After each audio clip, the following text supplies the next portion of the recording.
So let's try that again with the volume on. Hey everybody, this is All or Zero with 0 Hour Gaming. I'm finally going to get around to doing it. This is the start of Trials of Mana, which I've been threatening to play since Half Past Forever, but never actually got around to. I figure I'll start tonight. Give me a good excuse to make sure all the kinks are worked out and everything. And we'll just play it by ear and see where we get. I have an idea of where I want to stop, but I'm not sure I'll get there. So let's get some of the preliminaries out of the way. For those of you who don't know, Trials of Mana is what used to be known as Secret of Mana 3, or Seiken Densetsu III, or Secret of Mana 2. Naming conventions, United States, Japanese, whatever.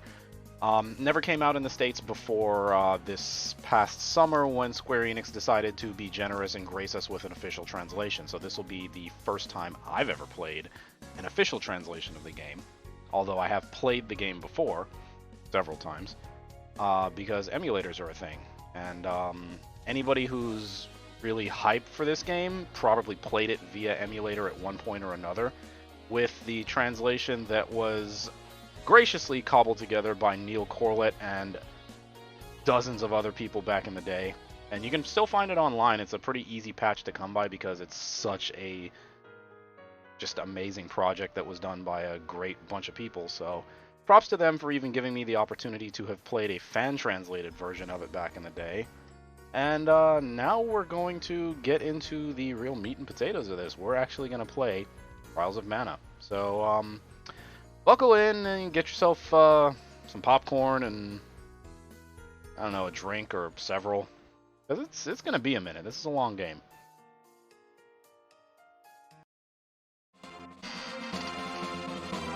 So, first thing I want you guys to notice is over here, well, over there, the music player is on the title screen for all three of these games. And it's cool because if you hit X, then you can come down here and you can actually play anything on the soundtrack for the game.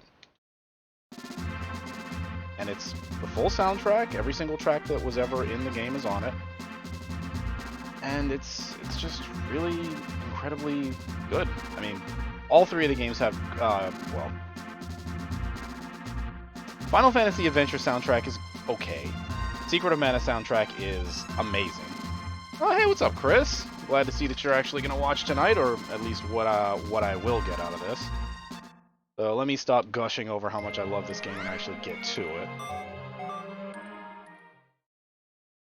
No mods, no tricks, no nothing, no save states. I don't do that.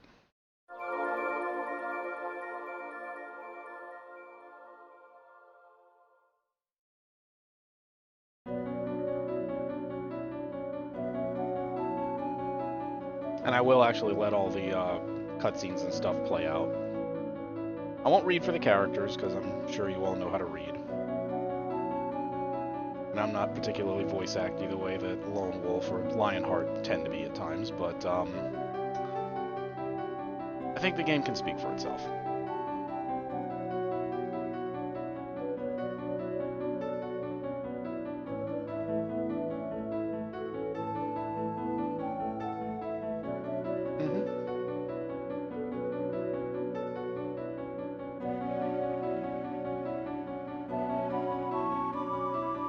Well, it's kind of a long game, and I don't know if I'm going to get to the part I want to stop at. So, we'll see.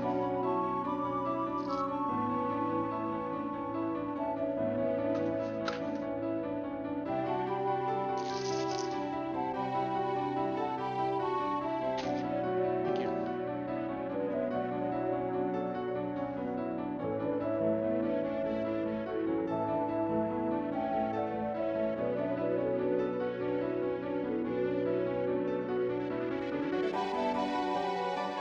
Be right back.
Okay, so first thing to notice is that they changed the, oh my god, what is up with OBS all of a sudden?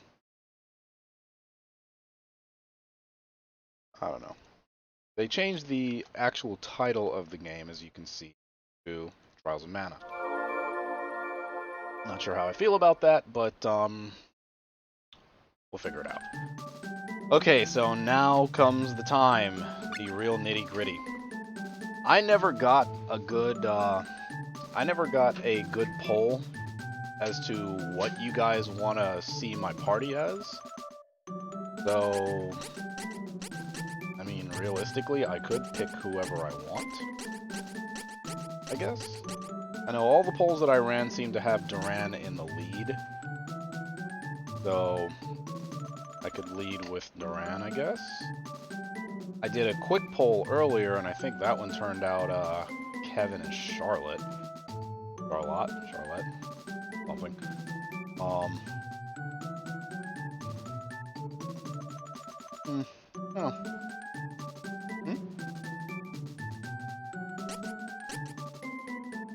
Huh?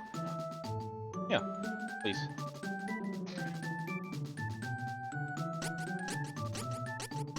That's an interesting party. That's fucking brawlers.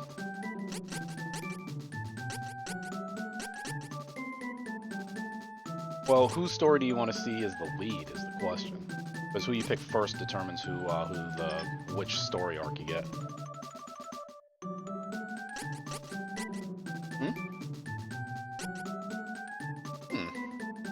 That's an interesting one. I don't generally play that path too much. Tell you what, I'm gonna do Kevin, Charlotte, and I don't know. Kevin, Charlotte, and someone now. And then when the remake comes out, I'll do Duran, Angela, and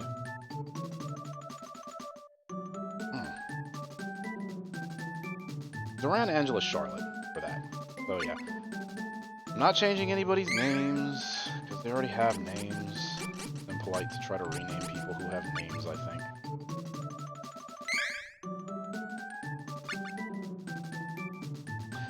You think Reese or Hawkeye for the third?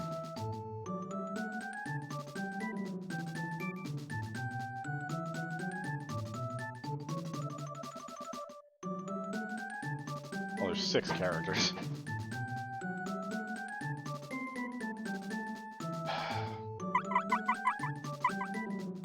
I don't know.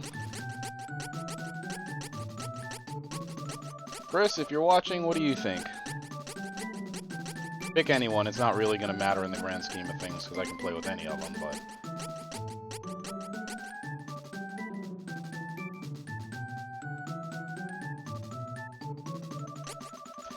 Chris says Hawkeye. That's going to make this interesting.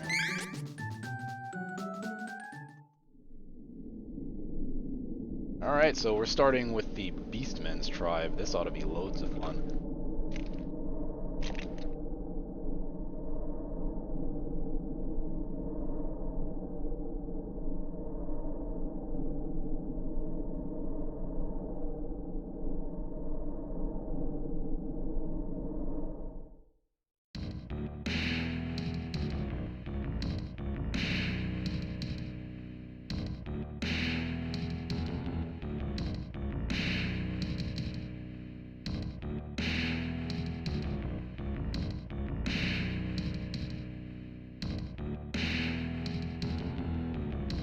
I forget what the fan translation had that had this kingdom named Rolia.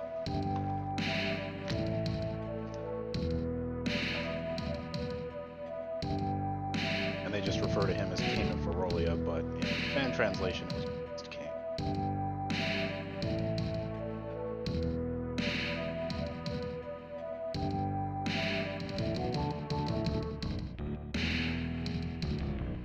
Gourmand.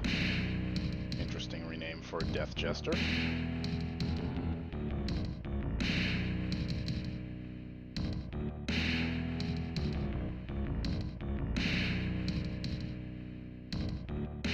Unsolicited help.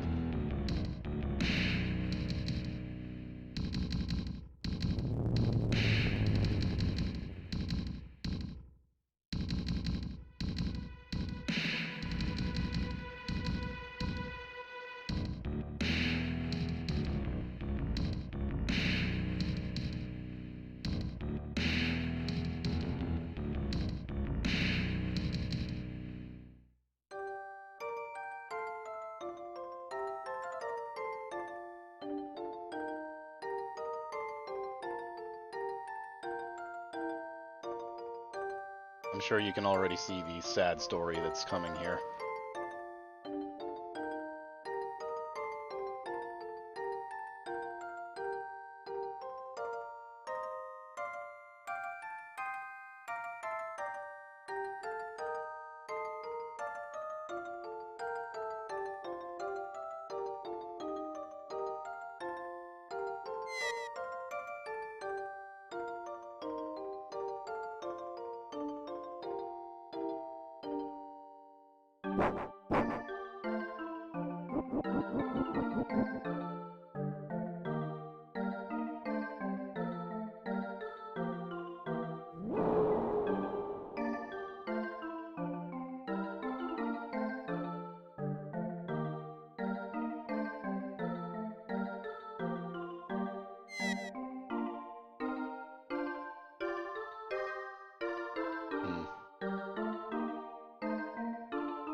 They gave him kind of a different accent. I don't know. Alright, first things first, I gotta change that absolutely god-awful background. Oh, and here's another...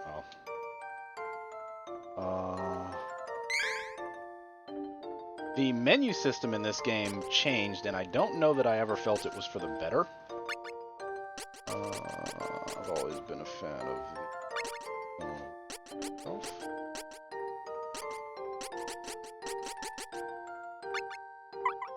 Alright.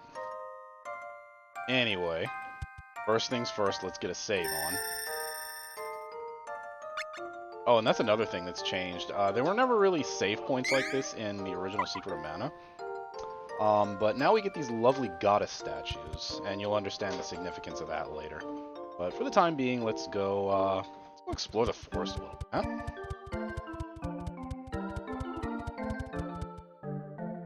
Oh, and that's another big thing that you'll notice from the first game to now. You have omnidirectional run that isn't tied to a stamina bar, which is super helpful because the areas can be rather large. Oh no.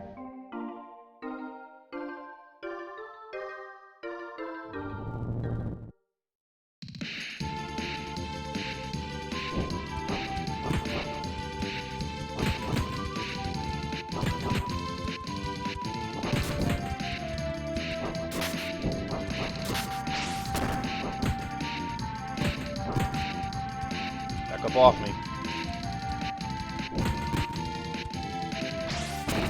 Oh, and that's another thing to notice is that Kevin, being the monk archetype, attacks twice. He's one of the only two classes in this game that can do that. And Kevin, being the son of the strongest beastman in the world, is a force to be reckoned with, to say the least. He is an absolute monster in combat.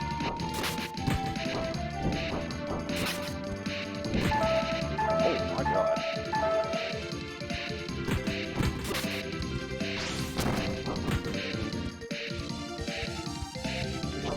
Have, she just get away from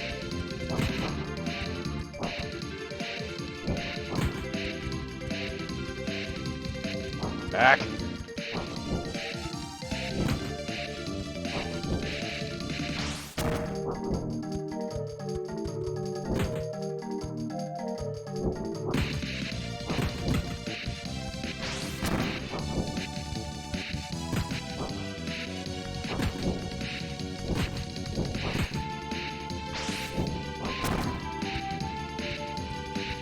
Remember, am I supposed to like lose this fight? Yeah, I think I am. Yeah, that's what it was. We all know what happens when beast people get upset.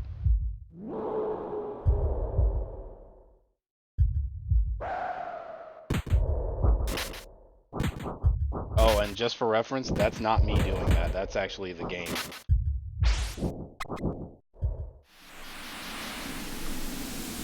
Funny, I think I'd almost killed him.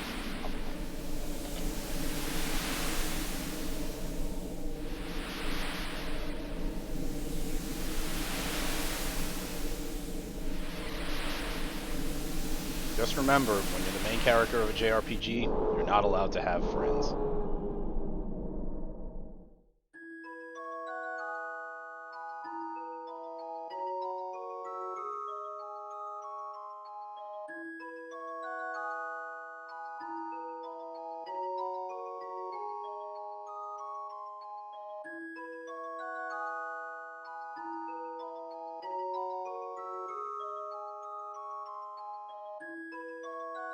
Sorry, Kevin.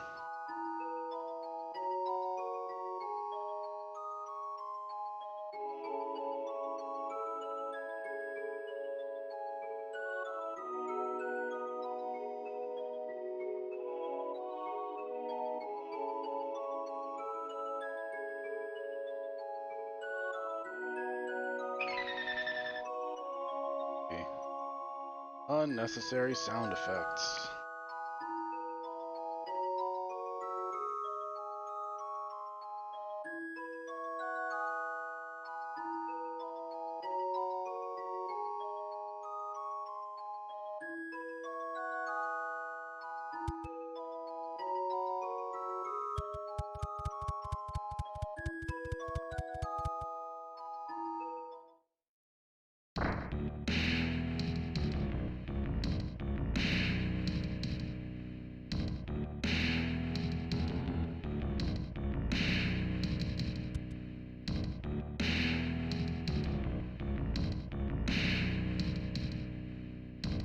Heartland Tower.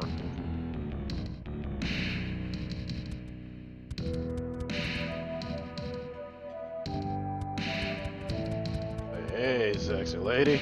Want to kill all the humans?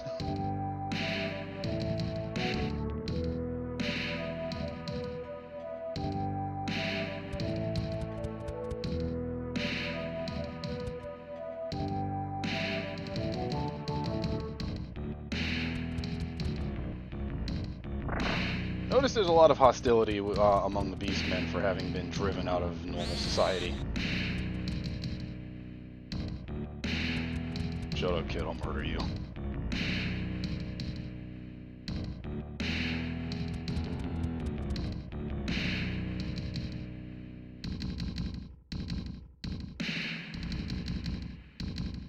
This is getting more and more unfortunate sounding by the second.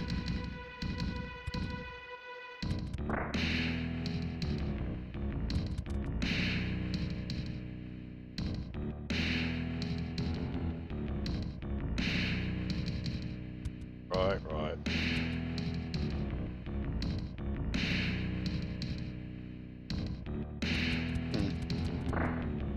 In case you're wondering if they're female beastmen. Oh, hello. Alright, so they didn't change his name.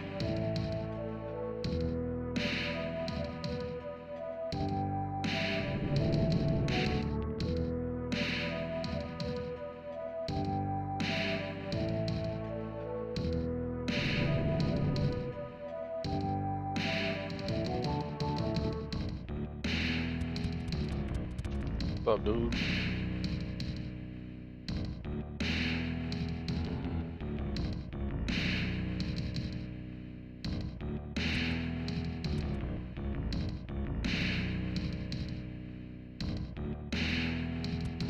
Bro, you can't count.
I think he's upset.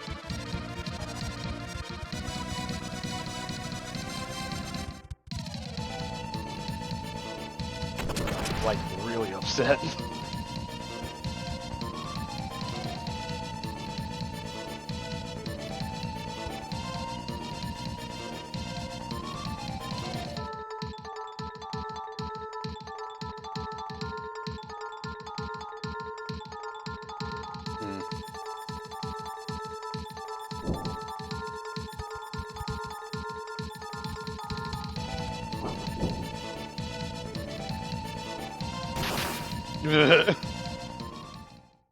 And the King of Ferolia single-handedly put me down in one attack.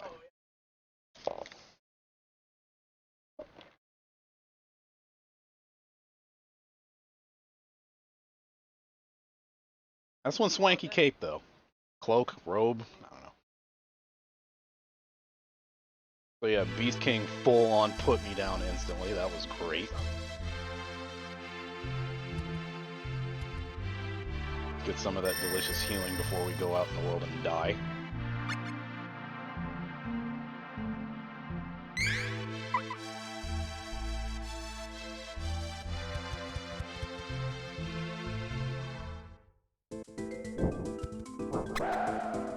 Now notice you transform anytime it's night.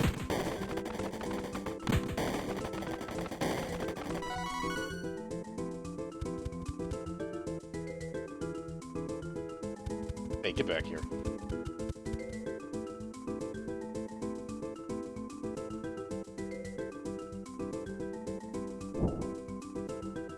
I will straight up murder you.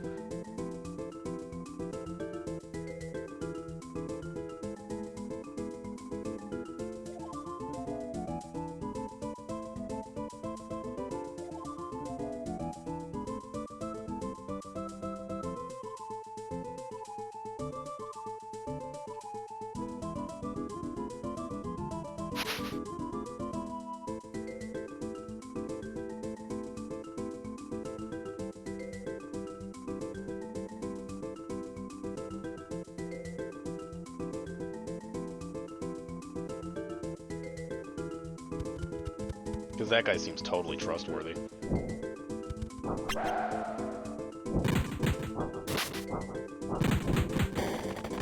Now, unlike Secret of Mana 1, you'll notice the 4 little tick marks next to my my character portrait down there. Every time you hit an enemy, it gives you 1 tick on that like charge meter, if you want to call it that. When that charge meter gets full, 4 ticks for the first one, I want to say it's 3 ticks for the second one, and 2 ticks for the third one, and there's only 3 levels of charge, which is kind of what they did in Secret of Evermore, if you remember that playthrough I did.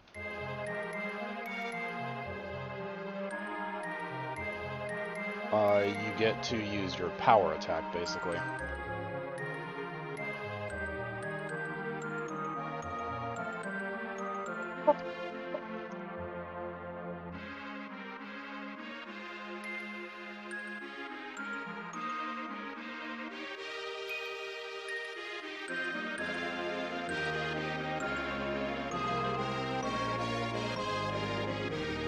And this is another thing I find really funny. Like, all the characters have an intro that's kind of similar to this. There's some nutty tragedy that happens to them, and they, you know, find their reason to go to the holy city of Wendell to seek the priest, usually.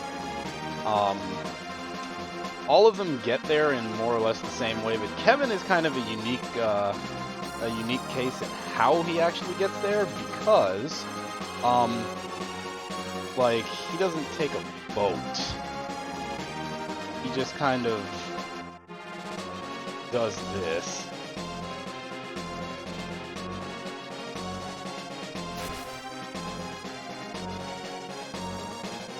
And this isn't a short trip, as you'll see.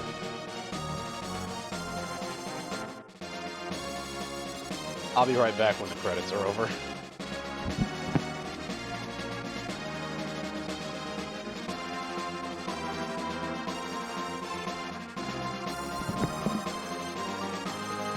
Actually, I'll just stay on this screen since, for some bizarre reason, OBS seems to be having fits. So. I'll be on mute and I'll be munching on my food.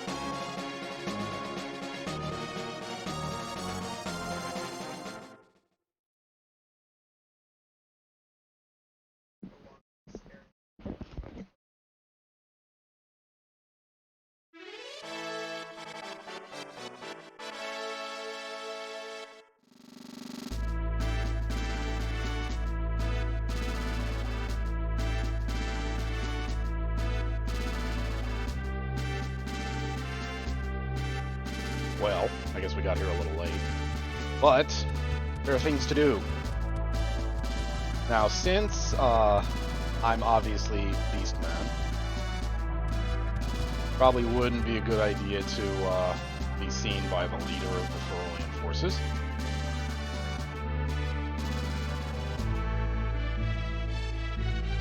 Must be seeing things.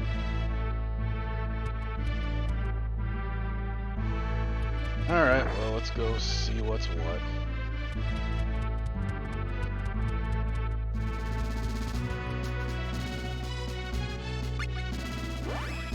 Got a little bit of money.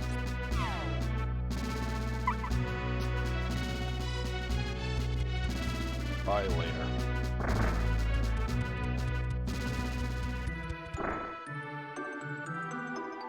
Well, why hello there.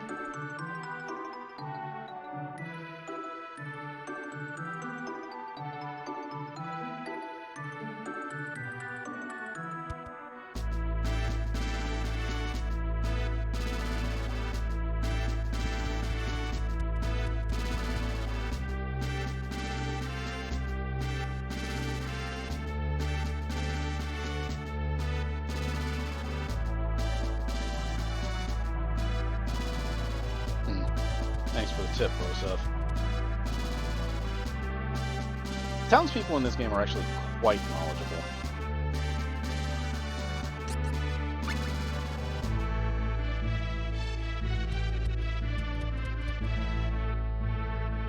That's 2. Just as an FYI, everybody pretty much is here. There's only one character.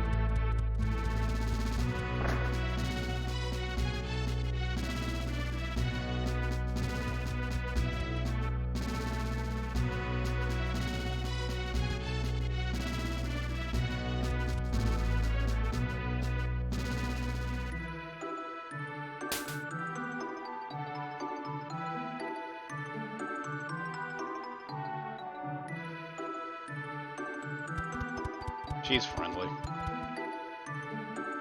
When I do my Hawkeye Kevin Durant playthrough, or no, wrong game. When I do my Durant, Angela, probably Charlotte playthrough, you'll get to see, you know, what kind of interesting character she is.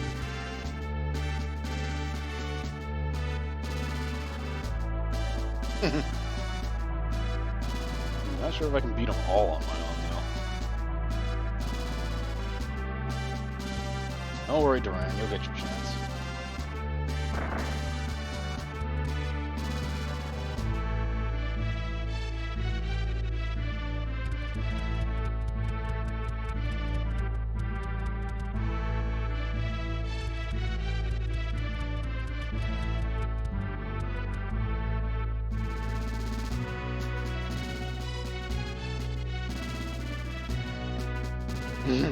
Yeah.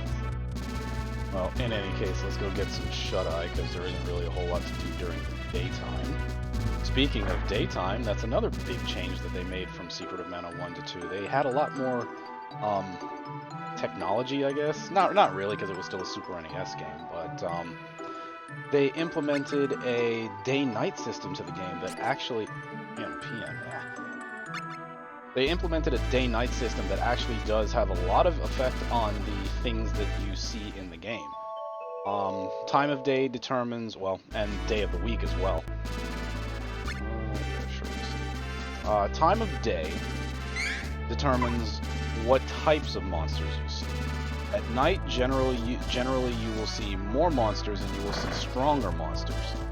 During the daytime, you'll see the normal fauna that's meandering around. And then on certain days of the week, the monsters that you fight will either be stronger or weaker depending on their innate alignment. So, like, if you're going to a place with, if you're going to a place that has a lot of fire-based monsters, for example, go there on Undine's day and use water magic, and you'll do more damage to them, and their attacks will be weaker. Their magic attacks will be weaker, things like that. Really interesting addition to the game, because, I mean, they basically rebuilt the entire engine from the ground up. And as you can tell from the combat, you know, which is arguably my only real gripe with the game, it feels like it took kind of a step backwards because it went in a similar direction to Final Fantasy Adventure, and it feels kind of choppy overall to me.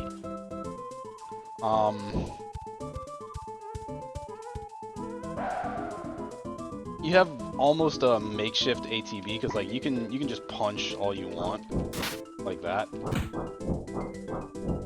But much like the ATB that they had in Secret of Mana, you'll miss more often than not if you don't let your character collect themselves, sort of. But yeah, learning how to use and abuse your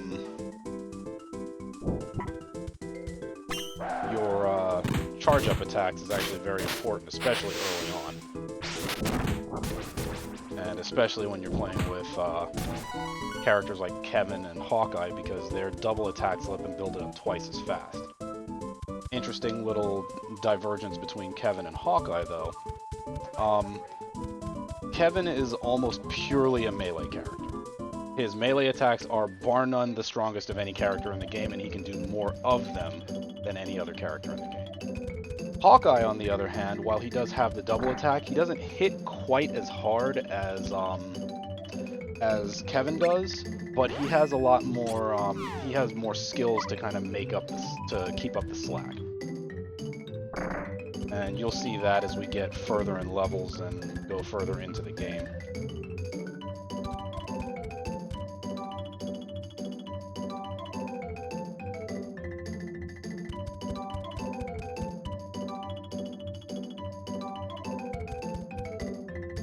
Bad news for you, buddy.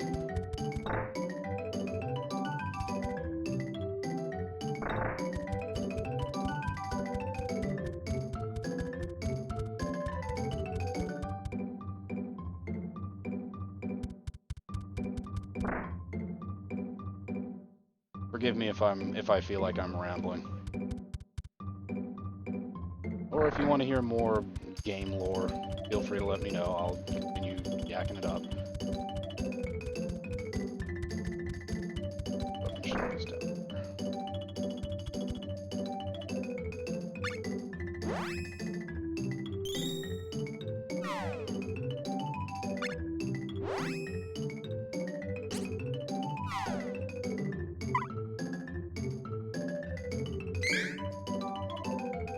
And again, unlike the very elegant ring menu that Secret of Mana boasted, when you are doing anything, you use this kind of weird, twitchy sub-menu that they have, and I don't know why they made that change when the ring menu worked so much better, but it's just another one of those, you know, little changes that they made. Over the lake, you say? Armor store.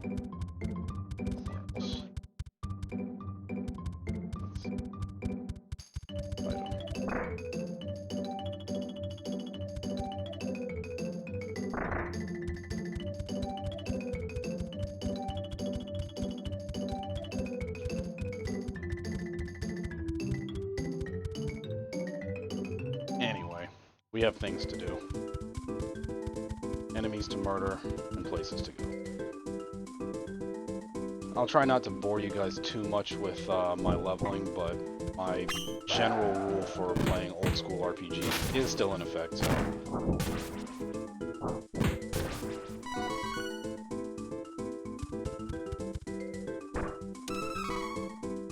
Oh, they didn't show it right off. Okay.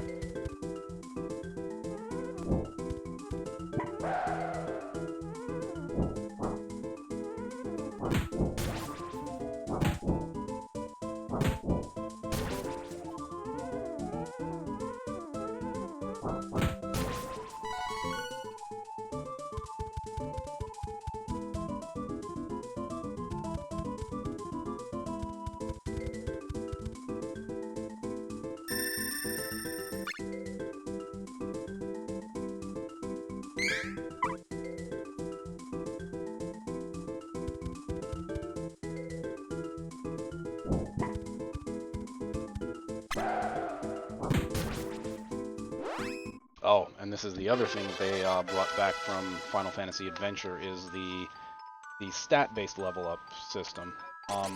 How you level your stats will determine whether or not you learn certain skills in the game, so be very mindful of that and kind of cater to your character's innate traits. There are breakpoints for all of these, so like if you go above a certain cap before you class change, some of that will carry over a little bit. But for Kevin, we're gonna stick with his strengths, which is strength and stamina. Strength is your overall physical ability, how hard you hit. Dexterity is more of a Hawkeye kind of stat. It would be his primary attack stat. Stamina is for everybody. That's your HP. Intellect is like if you want a D&D comparison, would be your wisdom for wisdom and they used to call these intelligence and piety in the fan translation. This one's for mainly for Charlotte or any of the holy classes or holy alignment classes that you take. Spirit determines like your piety, basically how holy you are. Whereas intellect determines your overall wisdom, how well you can cast magic. And then luck. Luck is very much a Hawkeye stat. Determines, among other things, how easy it is for you to open treasure chests and how often you get item drops. So don't neglect that, because there are two characters in the game that actually have quite good luck, and Hawkeye is only one of them.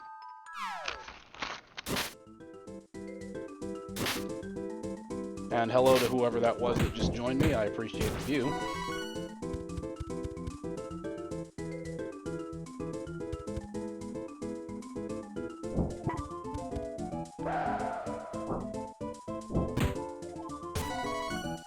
I'm going to try and hurry this part along a little bit just because I want to get the second character.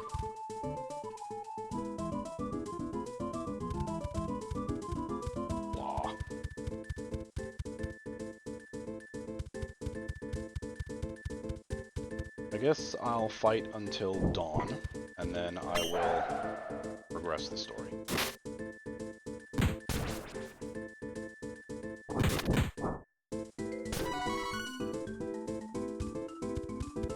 One nice thing is that playing with Kevin at least will make the early parts of the game pretty easy. Playing with Kevin and Hawkeye will make some of the later parts of the game very easy because they work well together.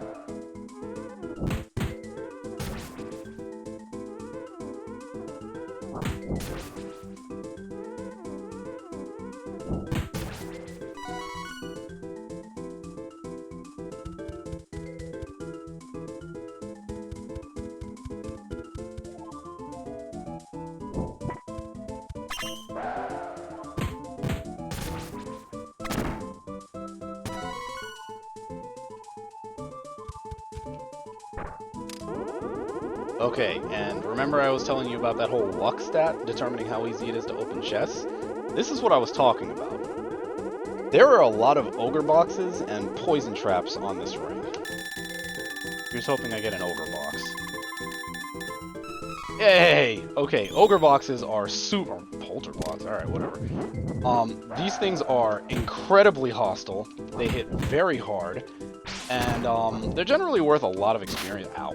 They're generally worth a lot of experience as you go through the game, so it's kind of to your benefit to fight them, but later in the game, the really, really bad ones, they hit hard, so be prepared if that's the kind of challenge that you're looking for. You can always open the boxes with somebody with a high luck stat, and that'll pretty much guarantee that you won't have to worry about traps or anything of that nature, but just be prepared, because those guys hit really stupidly hard.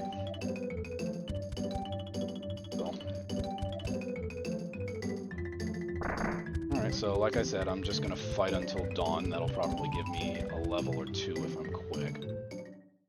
Oh yeah, and the other nice thing is the day-night cycle is actually in real time, so as I'm wandering around, even when I'm in town, it will become either day or night, depending on how long I've been out.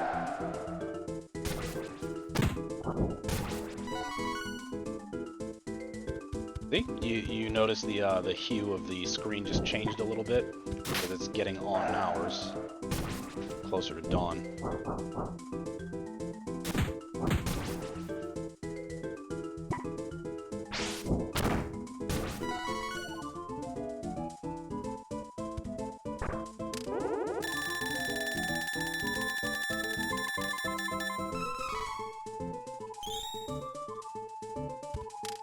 Come on.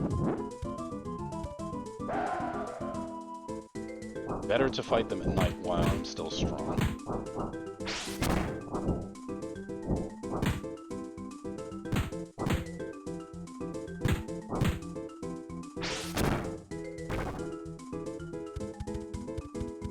They're not worth a ton of experience now, but give it some time to catch up.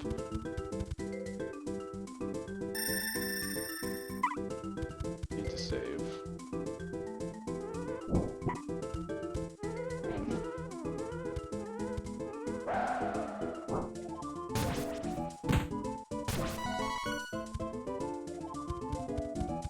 Oh, and that's another thing. Always wait for the boxes, because treasure chests generally don't appear until all the enemies have died.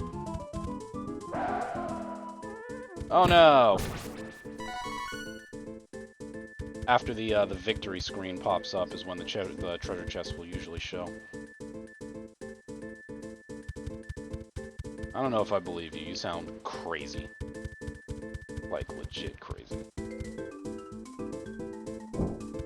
See, now the rabbits are awake.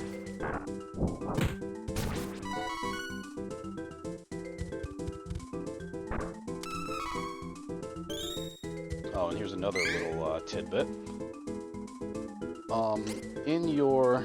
Oh, wrong screen, actually. You can carry 9 items on your ring menu now. And that's actually something that they changed to, when they re-released Secret of Mana, or did that remastered Secret of Mana. Instead of 4, you can carry 9 items. And I'm guessing they did that to the Secret of Mana remaster to kind of even it out. I don't know why they ever chose 4 to begin with, but I always felt the 4 item cap in that game was way more balanced. 9 makes it easy to just spam magic all day if you want. I didn't do that in my playthrough because even I feel that's game breaking. But if you guys are ever curious, I can go back and show you just how broken magic can be in that game. Because it is. No.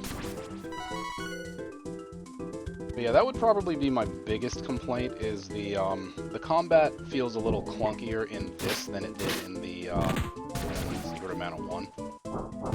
Don't dig that, because the combat always felt very fluid and easy to work with, even if it gave you a very distinct advantage over the enemies. And it's not that I want the distinct advantage over the enemies, I would rather the enemies be able to move as deftly as I could. But I'll take what I can get.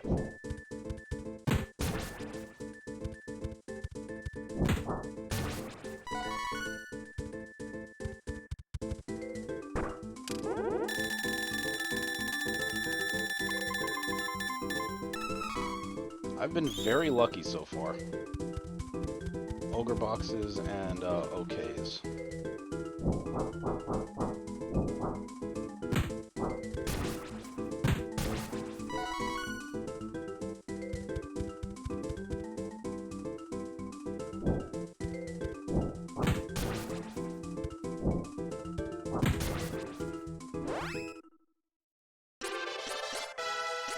Oh, and also something to notice, you can't back-to-back increase the same stat. So I did strength last time.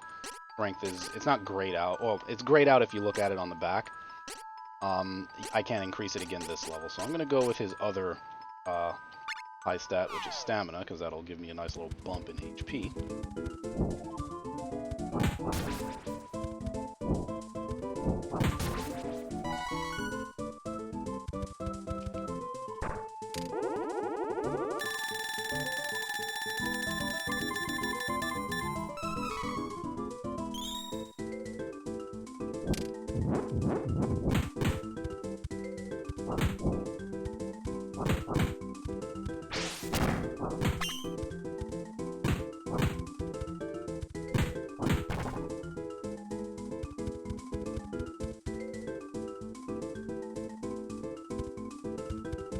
Oh, they locked me out.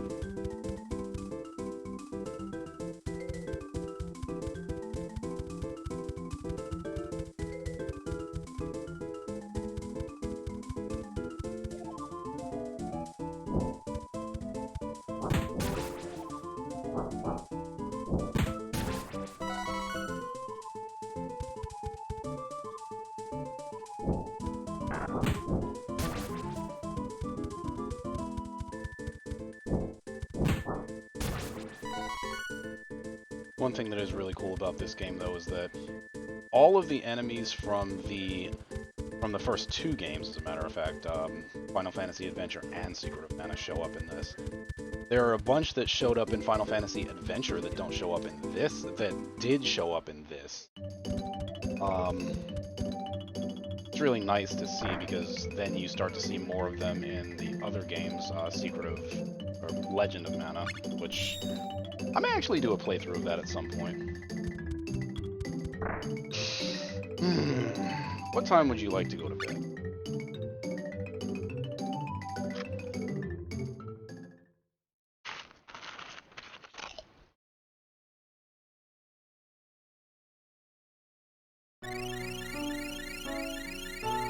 Oh yeah, remember that fairy from the intro?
And as you've noticed, fighting at night with Kevin has its distinct advantages. But of course, that can be easily balanced out by the fact that the other characters don't have that advantage. So, yeah, it's nice to take Kevin out for a jaunt in the middle of the night. However, keep in mind that other characters, especially if you're playing with non-melee classes like Charlotte or Angela, do not generally tend to fare as well with the ow, this is gonna hurt, with the enemies as Kevin does. Duran can keep up because he's got a pretty healthy HP pool. Kevin does alright. Angela actually does about as well as Duran does.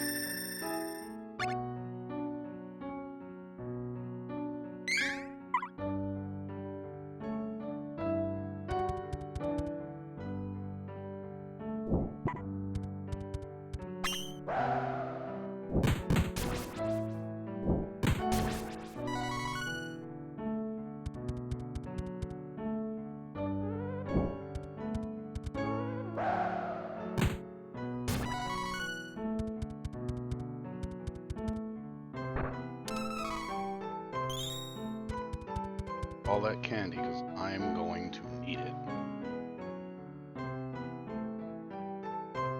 Hey, don't die.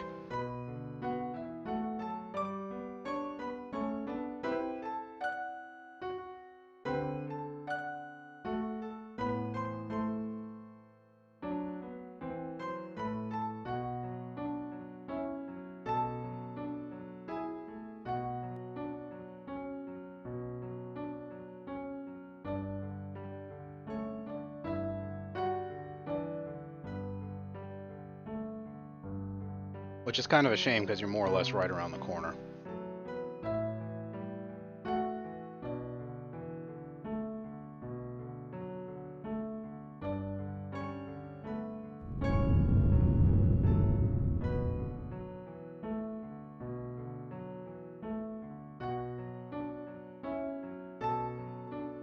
Yo, whoa, what? What are we doing now? No, hey, stop!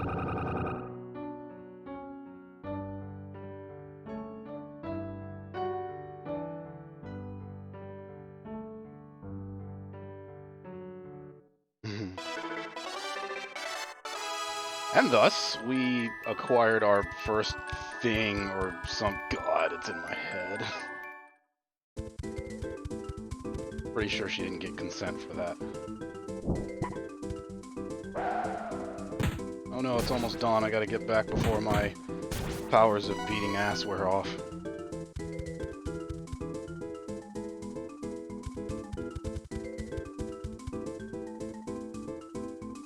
Who do I pick as my second? Oh my god. I did do this to myself, didn't I? Oh.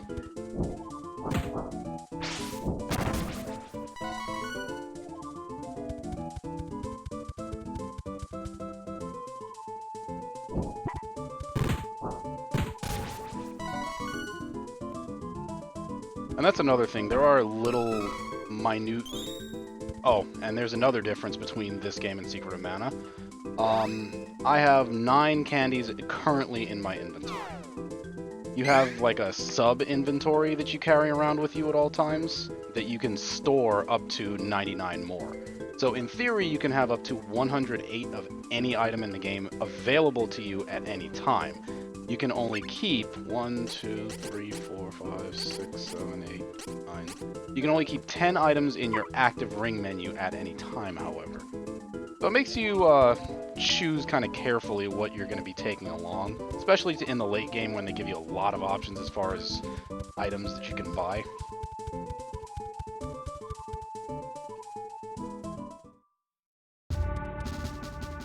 We were only gone for one night.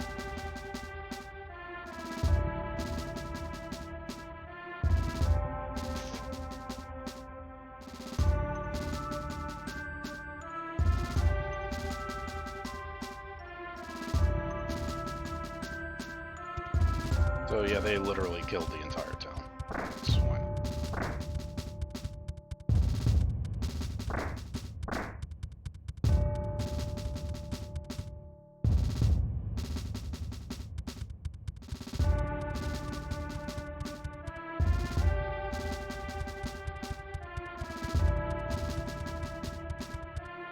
Blech.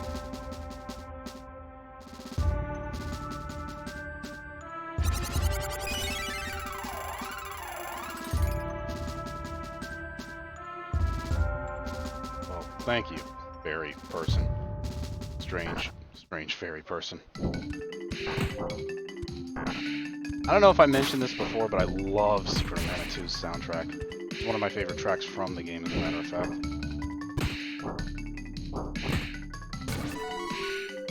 So if you catch me humming the music, that's part of the reason, because I've been playing these tracks since I was a kid, and I just really like the game.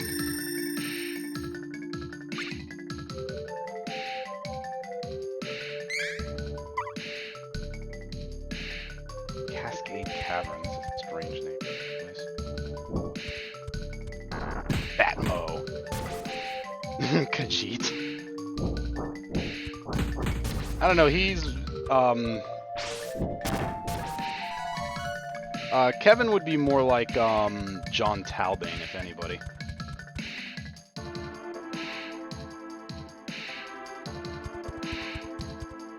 And hey, Pixel Ramen, it's a pleasure to have you. I don't know, like, what? Oh, he's not a...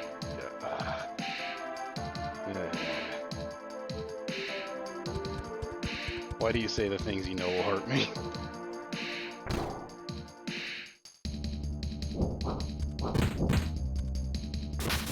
Ow. That's...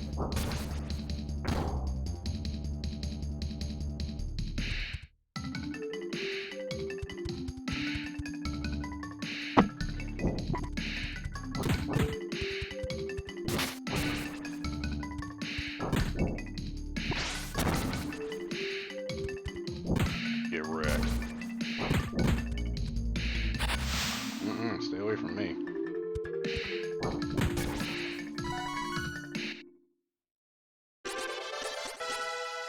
And actually, it looks like it's 2 levels, so... Dexterity would probably be the next one on the list, because Kevin's kind of a top-heavy character.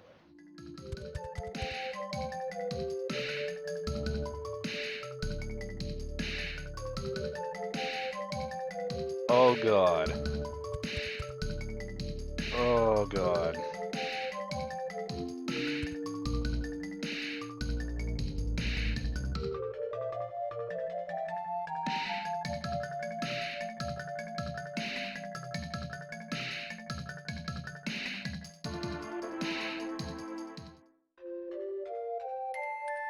And so...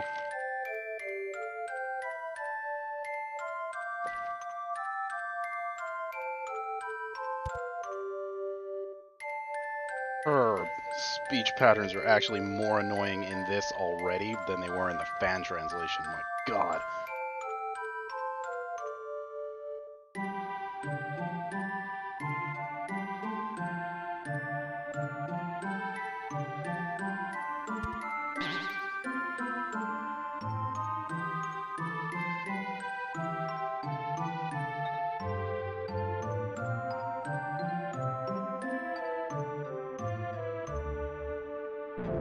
Look familiar? Old Death Jester gets around.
This is going to make playing this game very painful.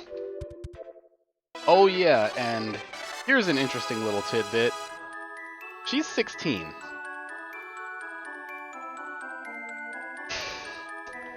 Let's go, before I regret my decisions today. She's level 4.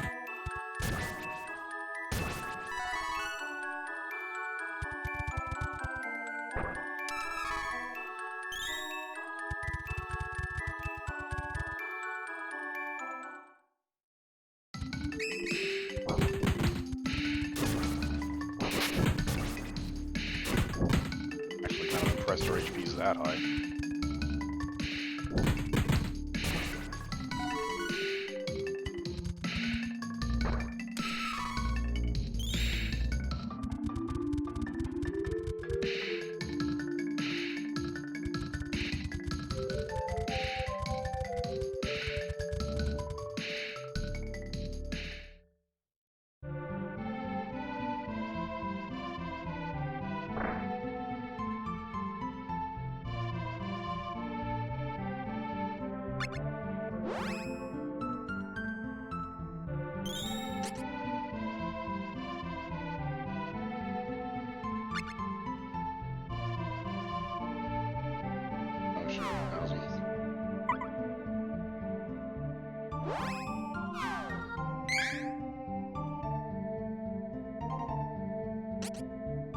My god, I hate these sub-menus. Because it's so clunky compared to how it used to be. Sheep pajamas.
Oh, and that's another thing that you couldn't do in the previous game.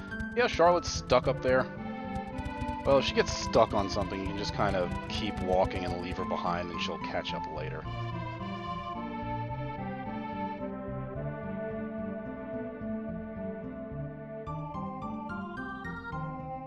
Alright.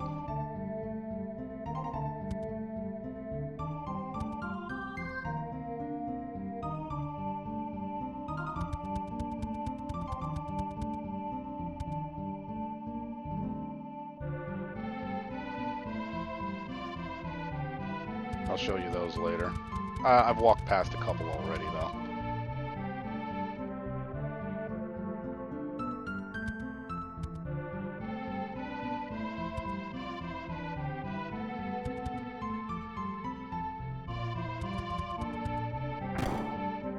Oh, by the way, I didn't ask when I started the stream, but how's the audio quality sound, you guys?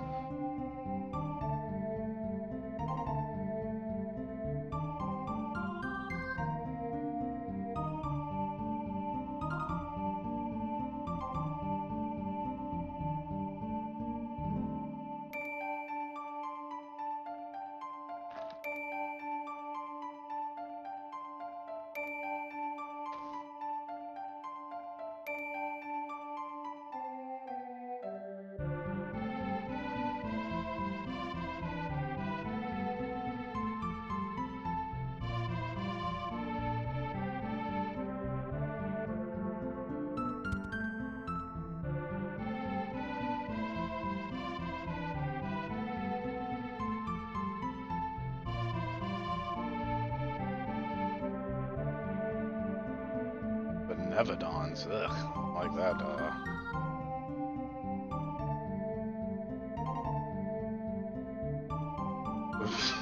What?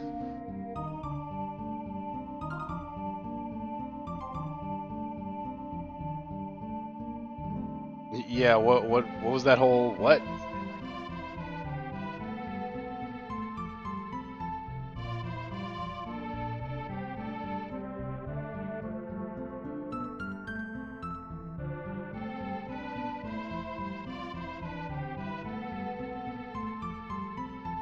Wait, what?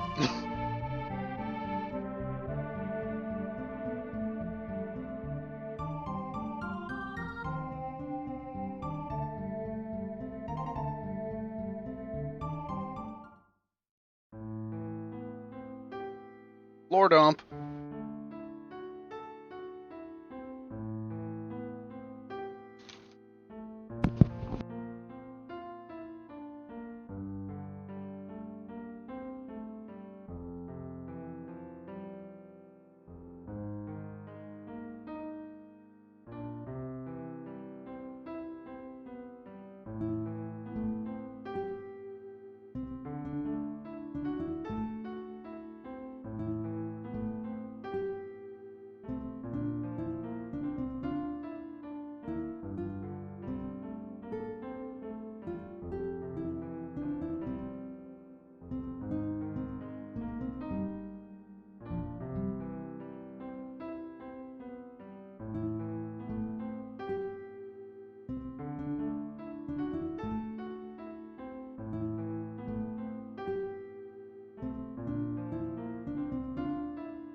Oh, at least they left her named Lumina. God, I hated the Wisp thing that they went with in all the other games.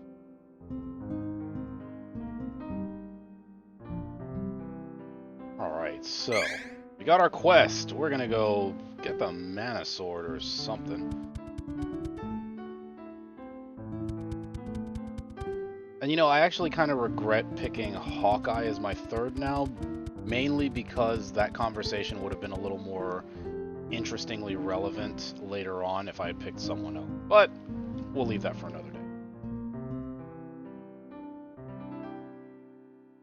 I'd say you're a child, but you only look like one. Good God.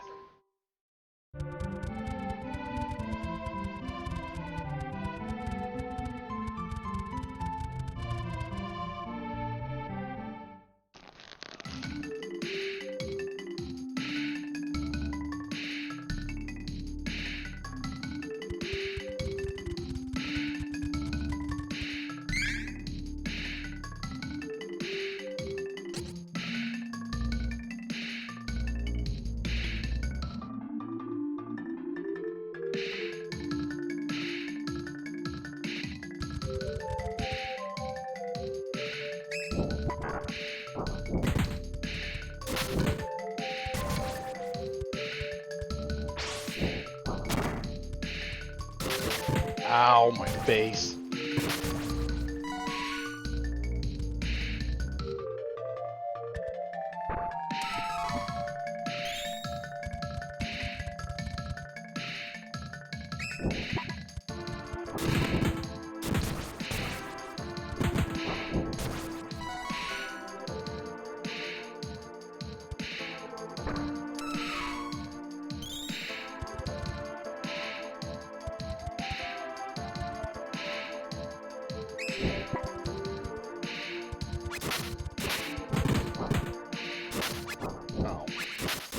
Ow. Because I just eat blows to the face for no reason.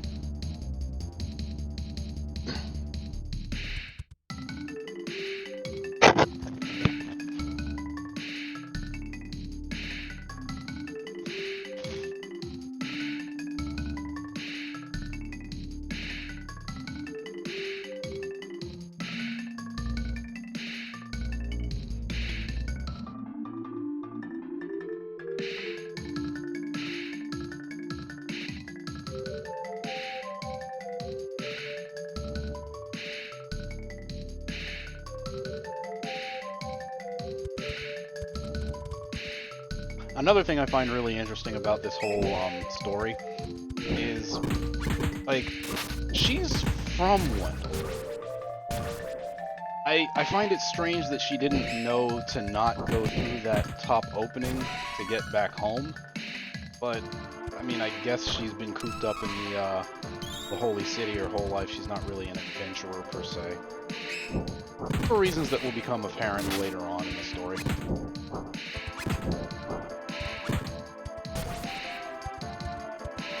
Batmo.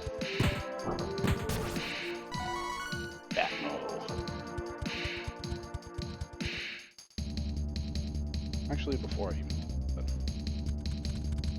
take advantage.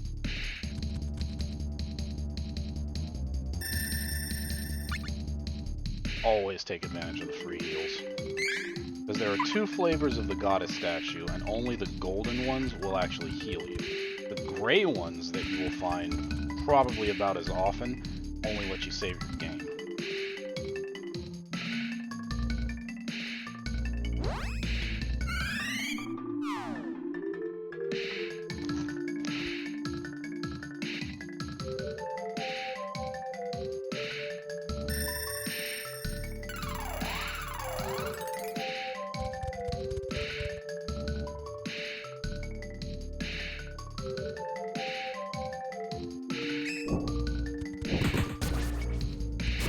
Uh-oh, zombie!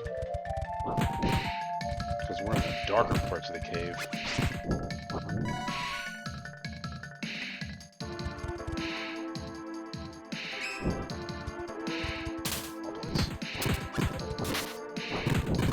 Goblins are a lot more dangerous in this game than they are in Secret of Mana 1, even.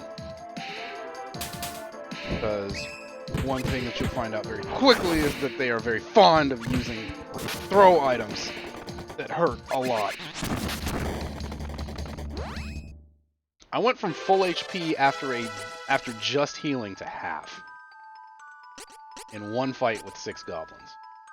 So let's throw some strength on Kevin. And oh my god. Charlotte, your stats make me sad.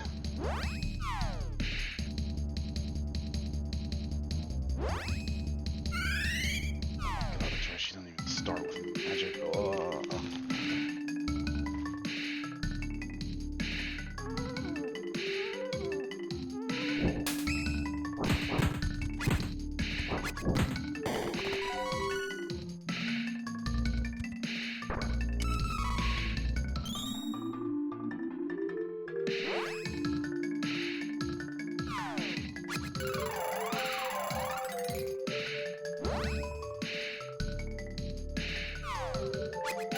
And that's another thing.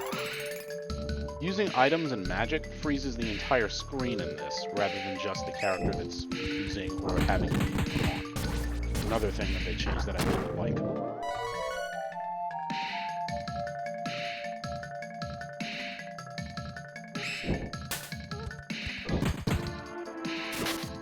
Not gonna end well, that JPG. Damn it!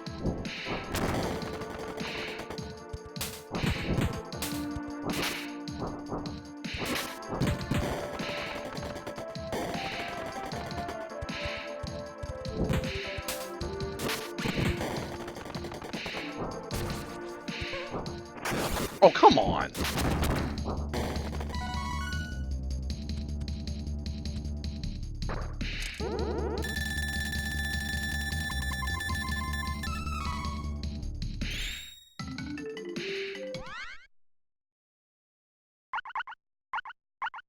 Oh, thanks. Appreciate it.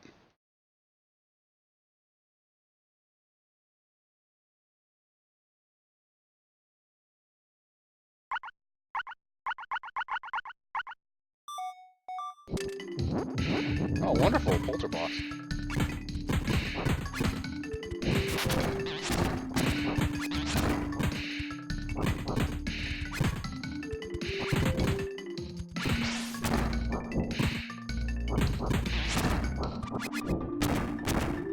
It's actually really depressing that you can notice the power imbalance between these two characters already.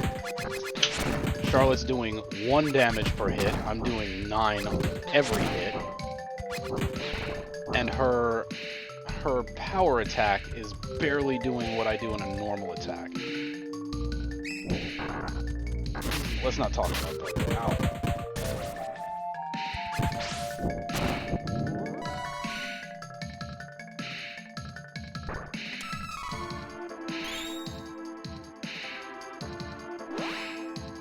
Oh, this is going to be a long game.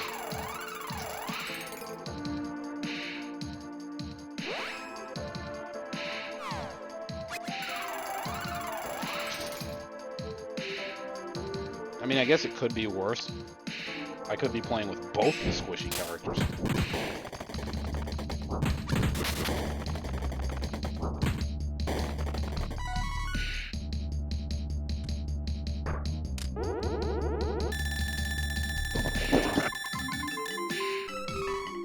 Wonderful.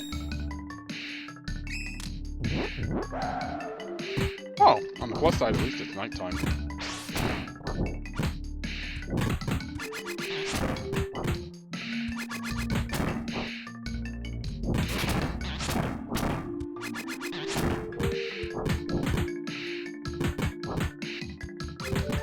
Just continue the beatings until morale improves.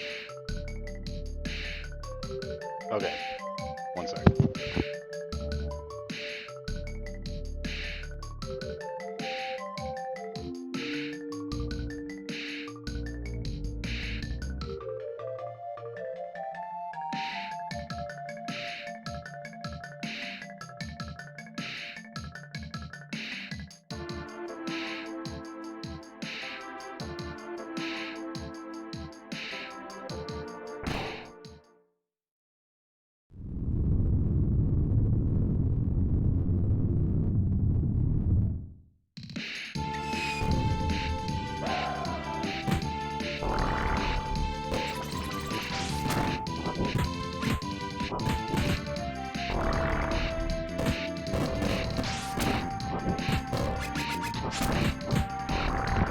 Okay, I gotta put the beating on this thing post-haste, because he will kill her. Well, I'm up 7.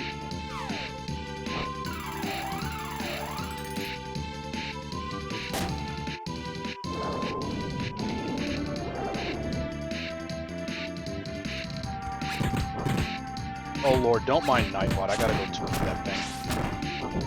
I'm actually fine with all caps most of the time. Oh lord!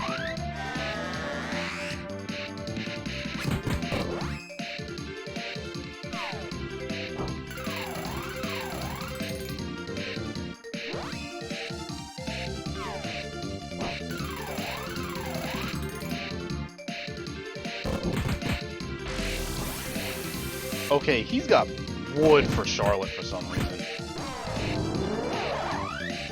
And I hate it. Because that's exactly what I knew was going to happen.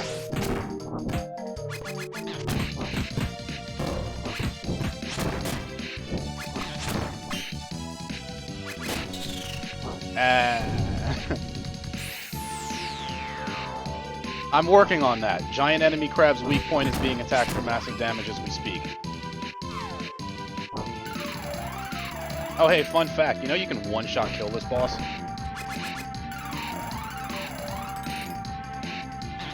Oh, don't heal yourself, freak!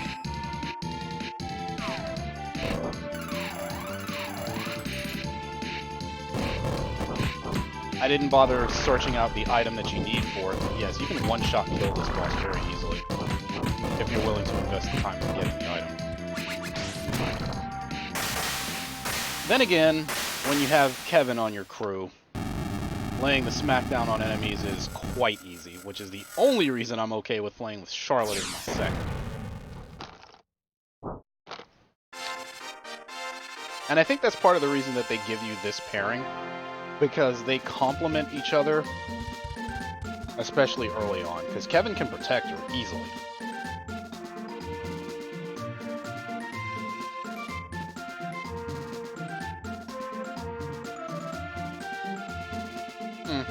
first speech pattern is a lot different than the original, or the fan translation.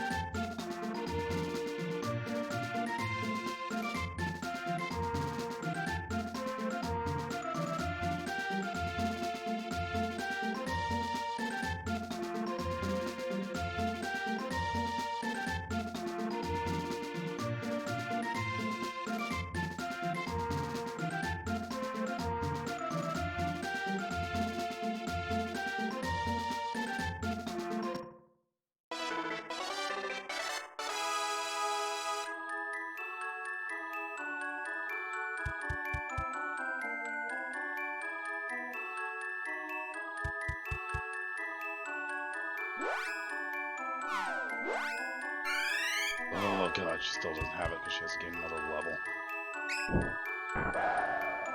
Back, zombie.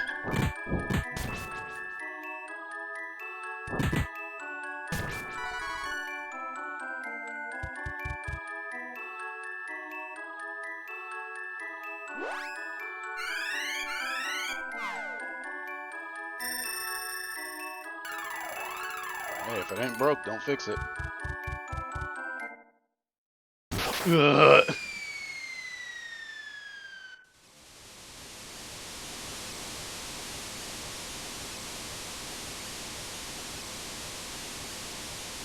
Man, what a dick.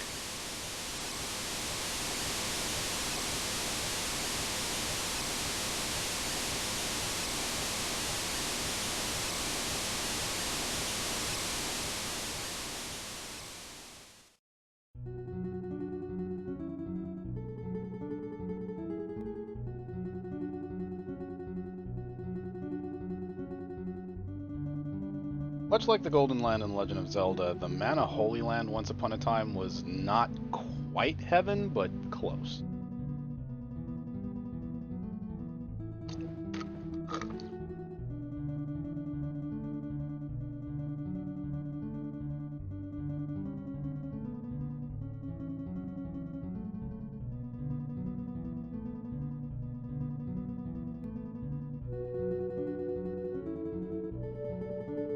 Yeah, once upon a time.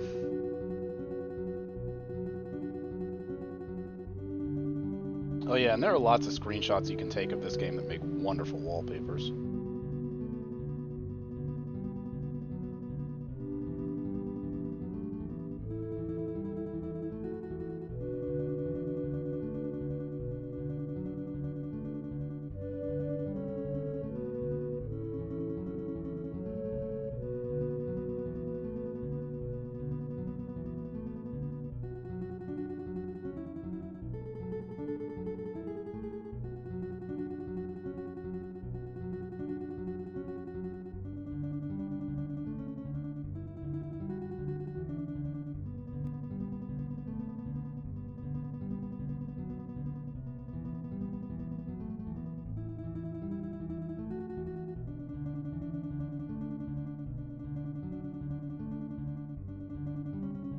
Ugh.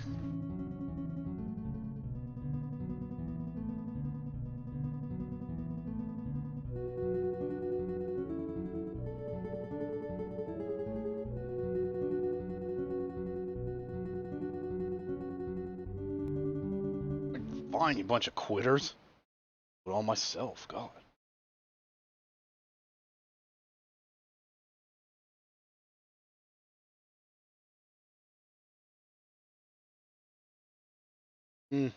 Yeah, we got sucker punched hardcore by Ludger.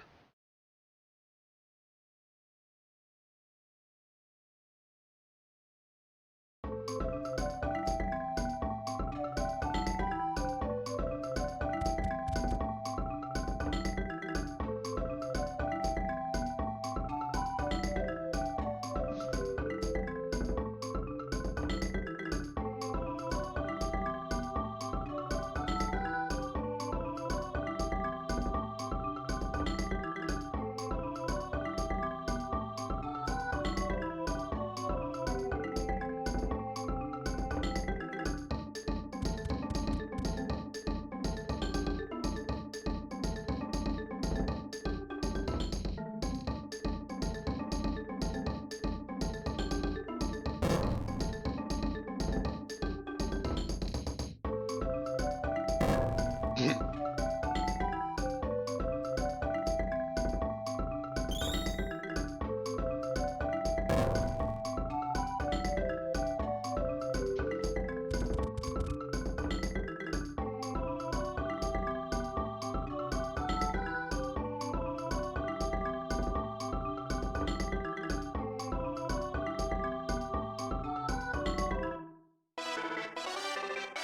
that's number 3. We're only 1 level higher than him, that's good.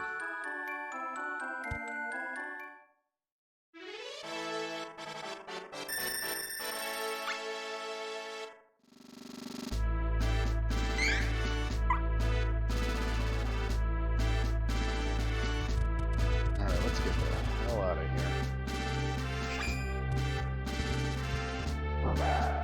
Don't nighttime, huh?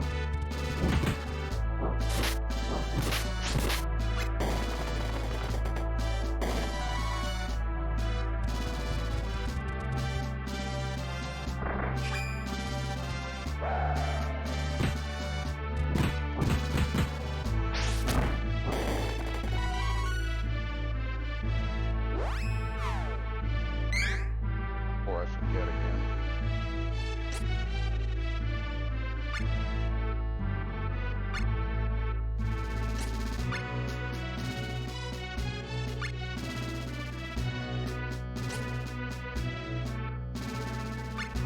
Get close.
Ow.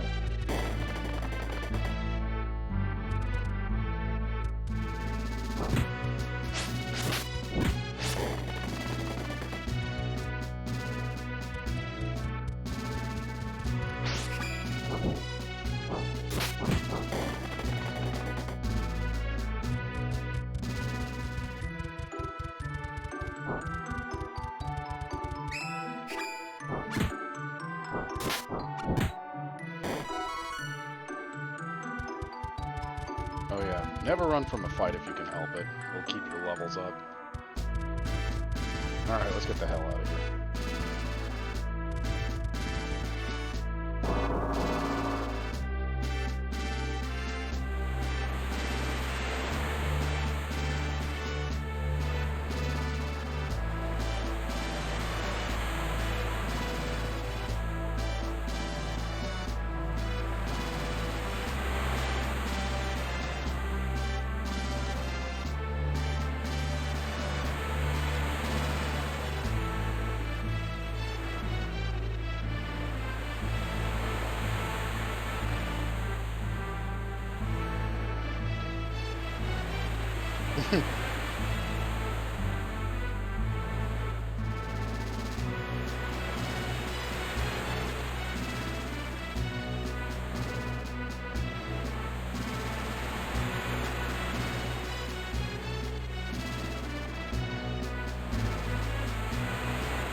A little involved.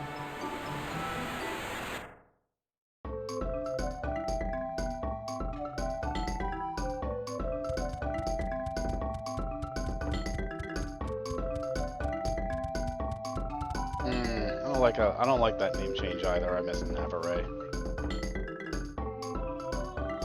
Neverland.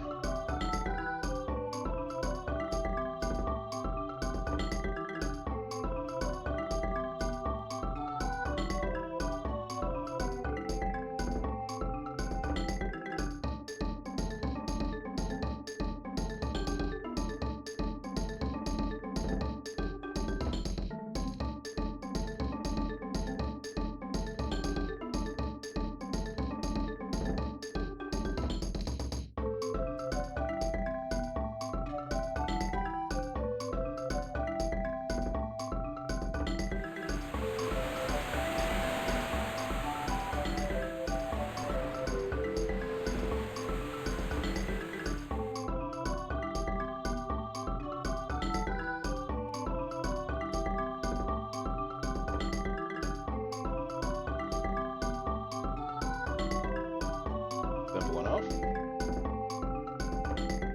Party member acquired.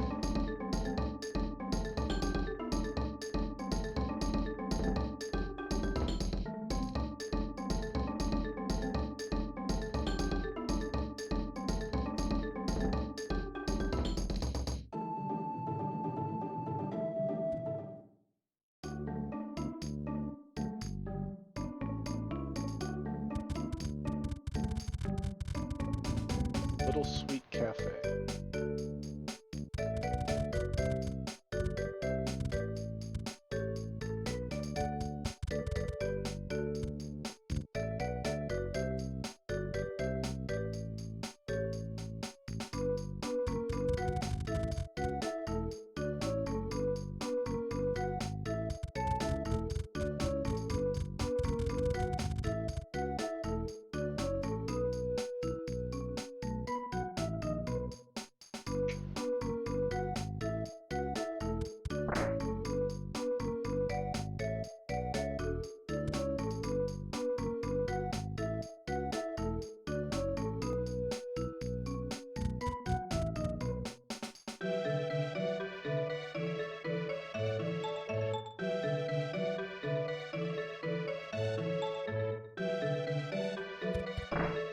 In the fan translation. I want to say that Square Enix actually got this wrong because his name in the fan translation is Bon Voyage.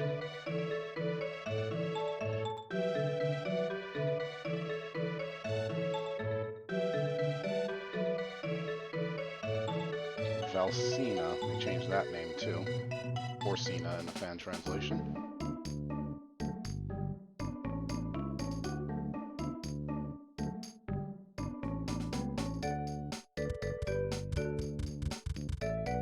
In case you're wondering, yes, this is where Canon Travel came from.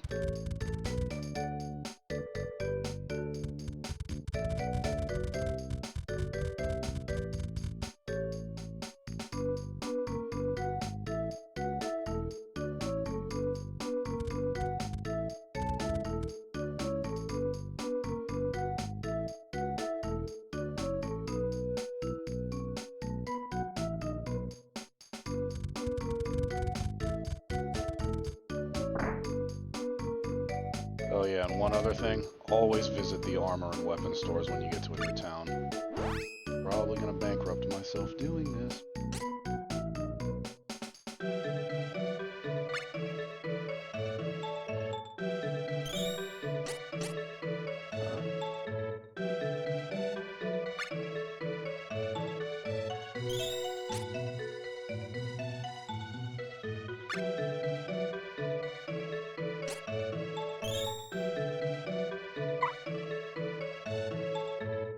Yeah, those Mr. Modi guys are nuts.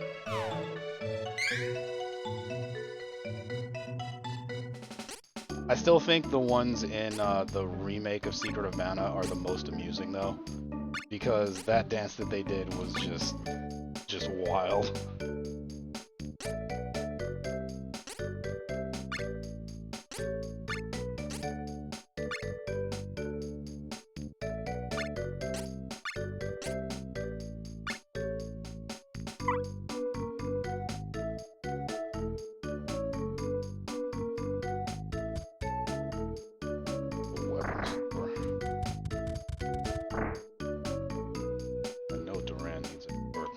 Hawkeye needs a weapon.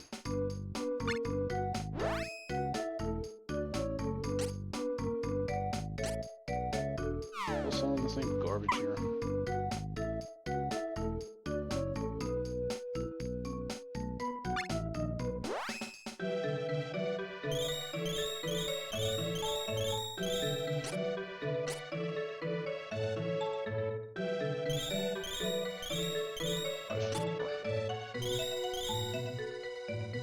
Trying not to spend too much money because stuff starts getting really expensive in a bit.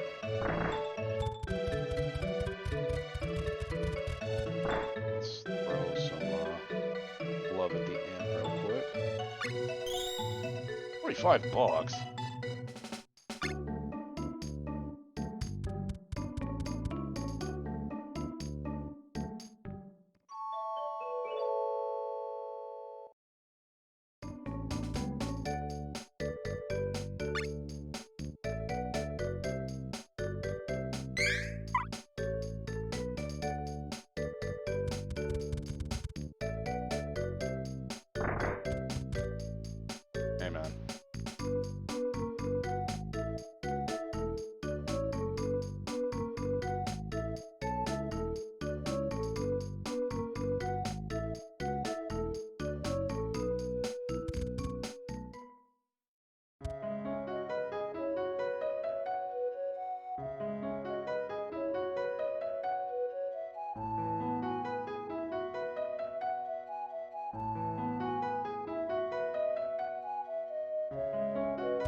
we'll get that worked out.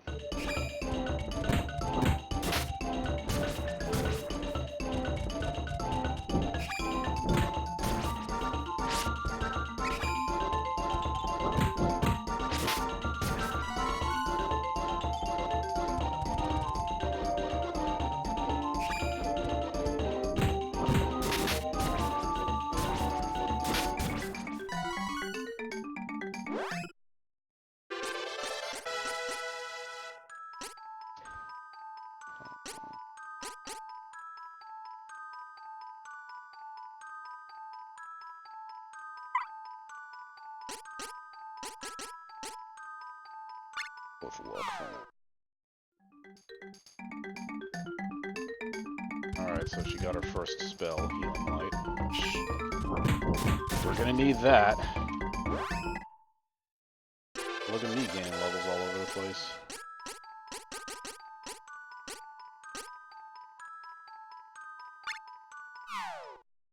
The higher my HP gets, the longer I can survive to keep Charlotte alive.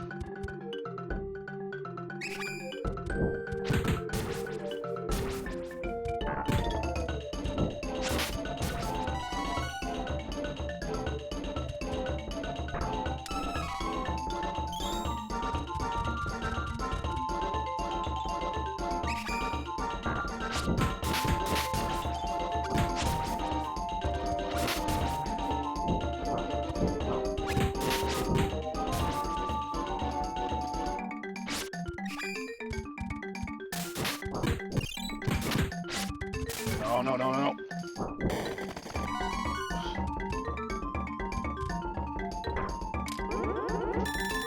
I should really stop opening these chests.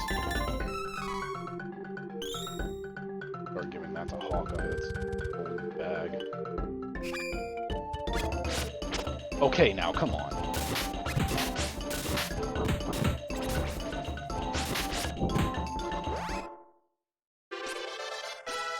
Alright, now as you can see, Hawkeye's got an interesting stat spread. Dexterity and luck are his primaries, with a little bit of spirit and a little bit of strength. Well, spirit and stamina. Well, no, stamina being his third. But dexterity is his primary stat. That's his attack stat. So you want to keep that nice and high.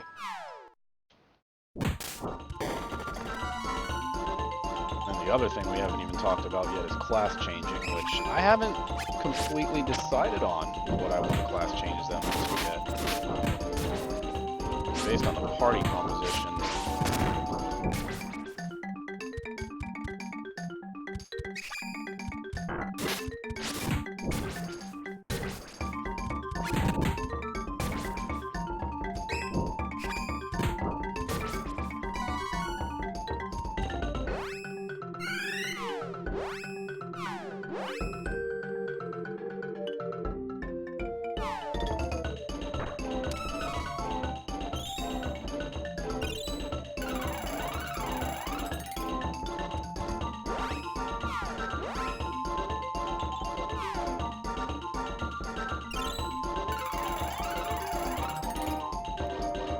Magic's actually pretty low rent in this. It doesn't cast a ton of MP to cast spells, with the exception of some of the really higher level stuff later on.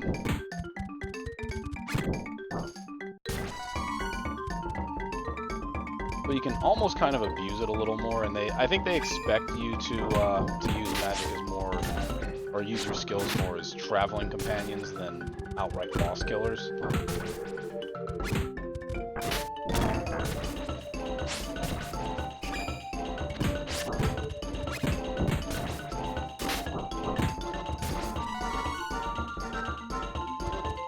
Granted, you can just spam your skills as boss killers, but I don't think it.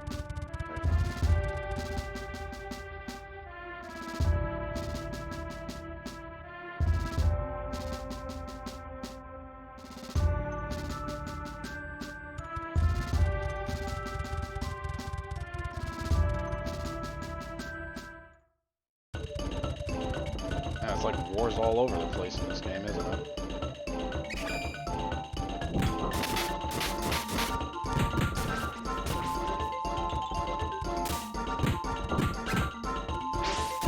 You need Much like the goblins, you tend to throw items, and I don't like that.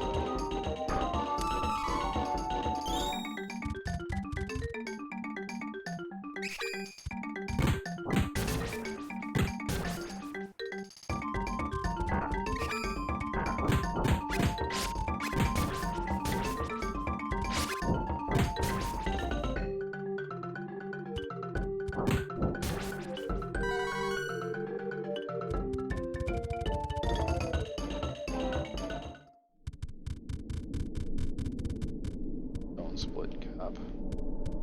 And here's one of those gray goddess statues I was telling you about.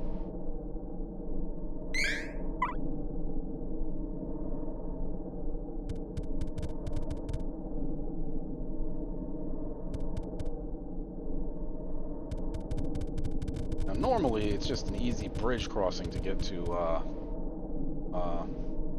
Valsina, I think is what they called it. Orsina, whatever.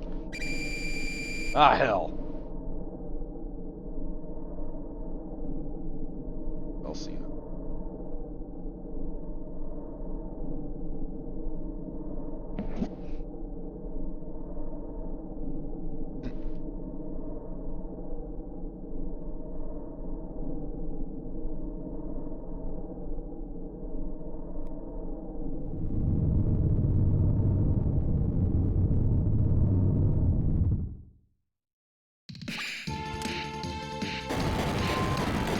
Okay, come on. Are you kidding me right now? I literally had no time to do anything before my entire crew got wrecked by that. Alright, Charlotte, why don't you do what you're real good at doing and heal me, please?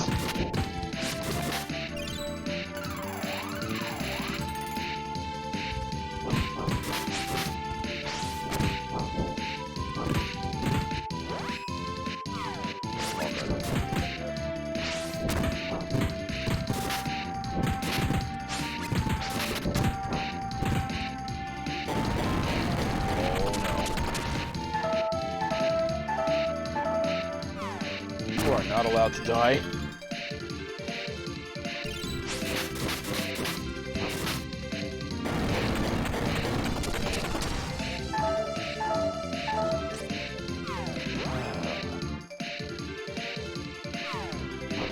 Hawkeye is just getting smoked by the boys.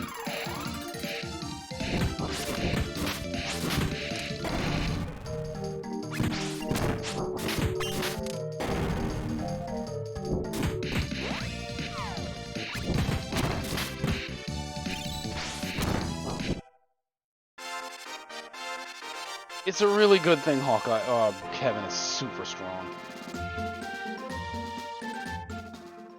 And if you corral these guys properly, you can basically just spam your power attack constantly, which is what I did. Why would you run to the middle of the bridge?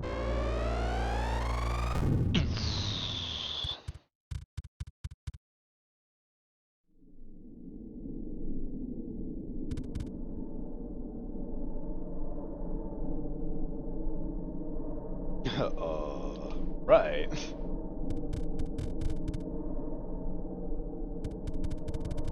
Well, I guess we go talk to a man about a cannon, because that's about the only way we're getting over there.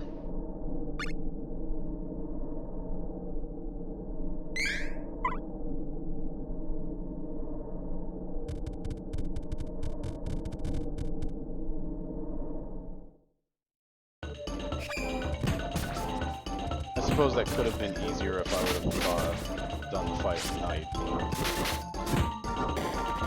not in the mood for hordes of zombies walking down this path.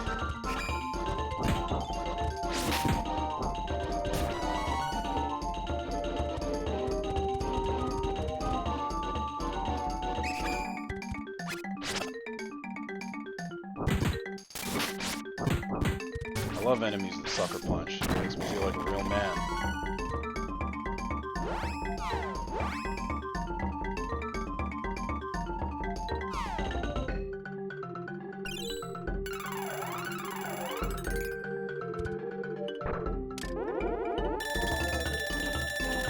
Definitely getting a trap.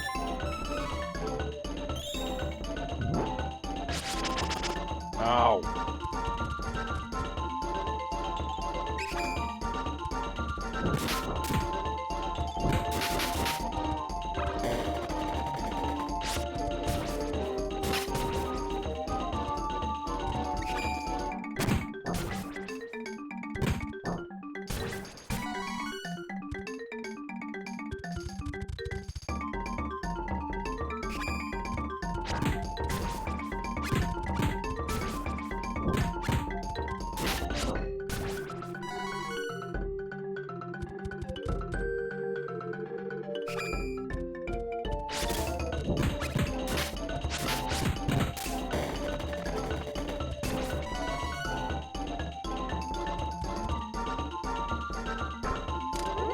Why do I keep doing this to myself? Overbox.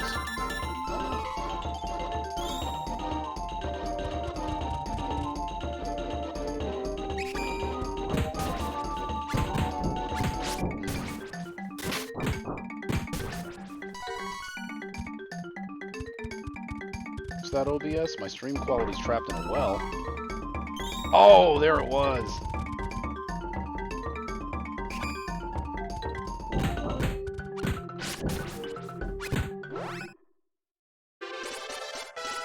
Definitely gonna go with luck this time for Hawkeye.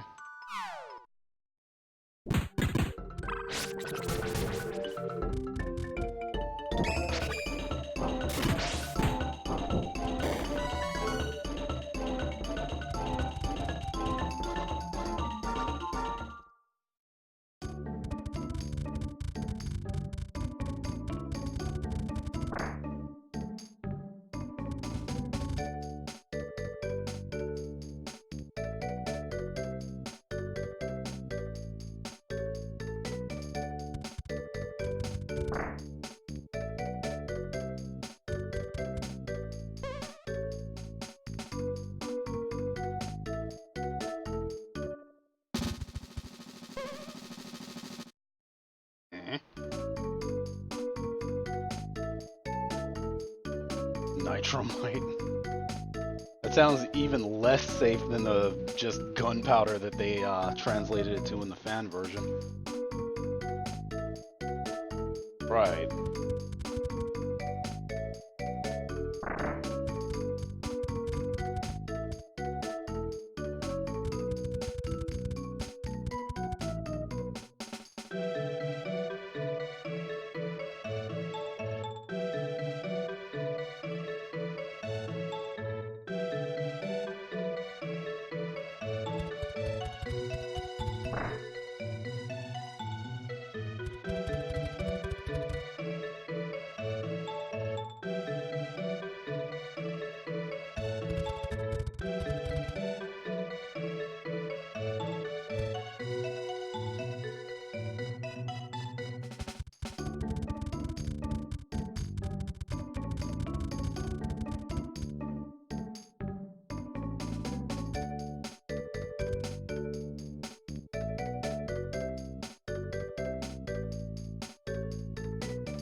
Screw it. Sleep until the night.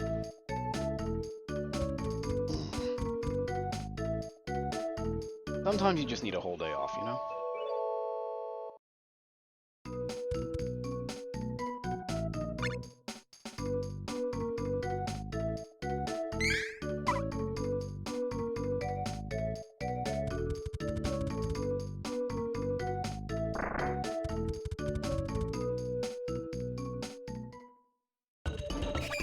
And now we get zombies because reasons.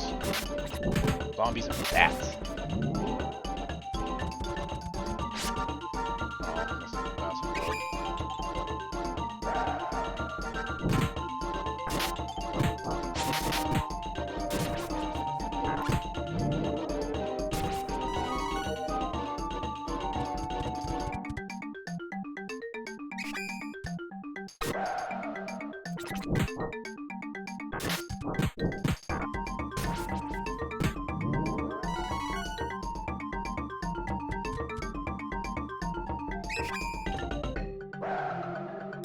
Oh Oh, no, you don't.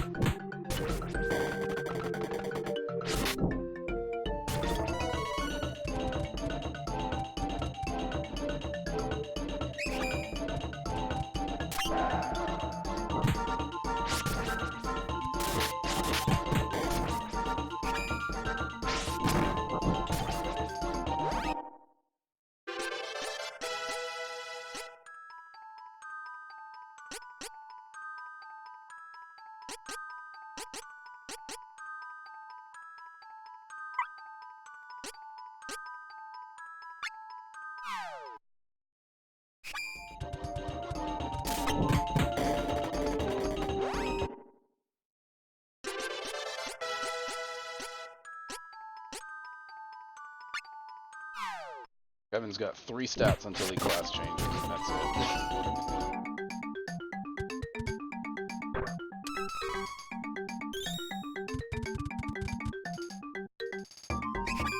Don't you dare.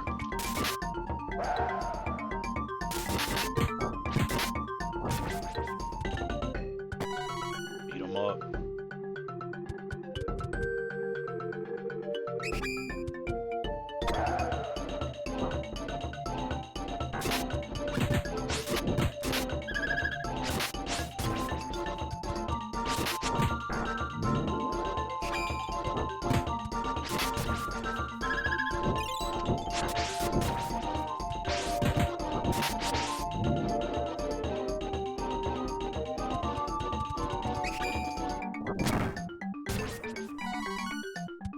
Spin kick a bat, why don't you?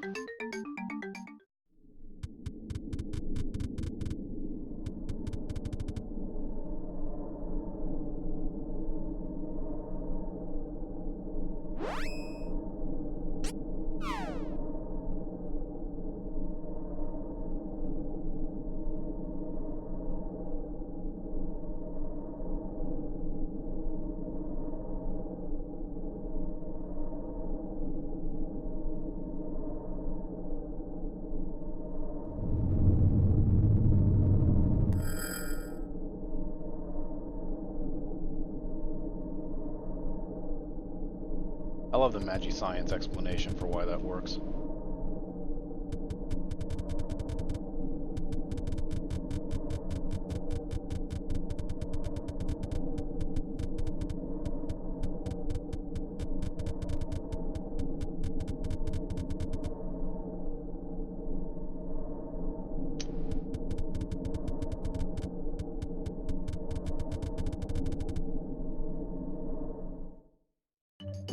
Hey, what up?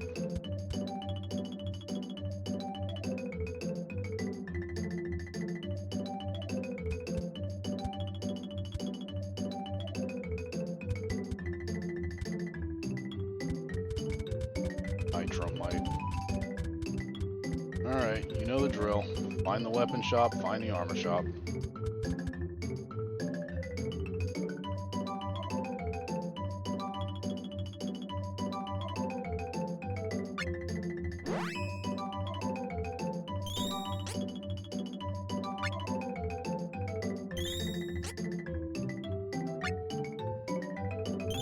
Ammo cloak.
I don't quite think I can express how much I hate the change in the sub-menu in this game.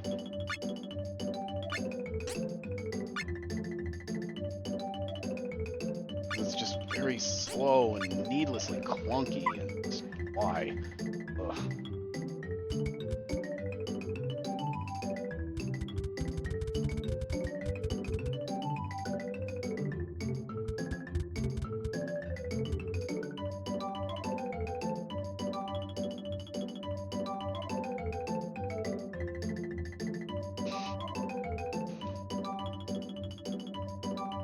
Hello.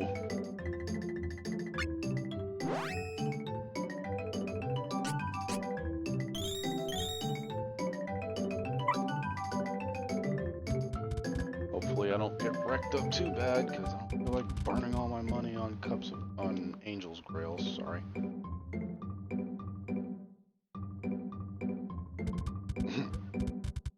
In other words, he almost deuced himself. God, you fucking rock racist.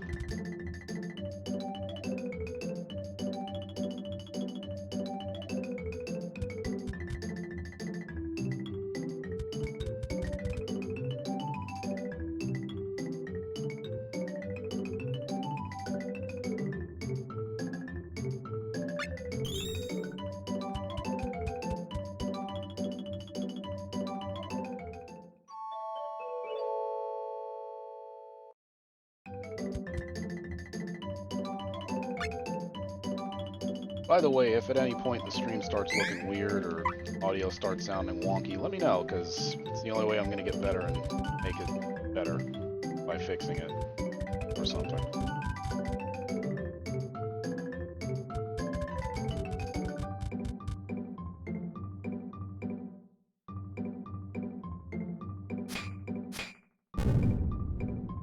That didn't seem helpful.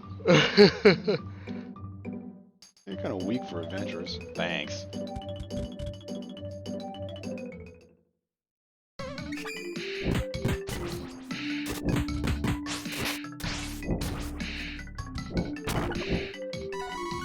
Those slimes die so much easier in this than they do in Secret of Mana 1, because they basically have unlimited evade.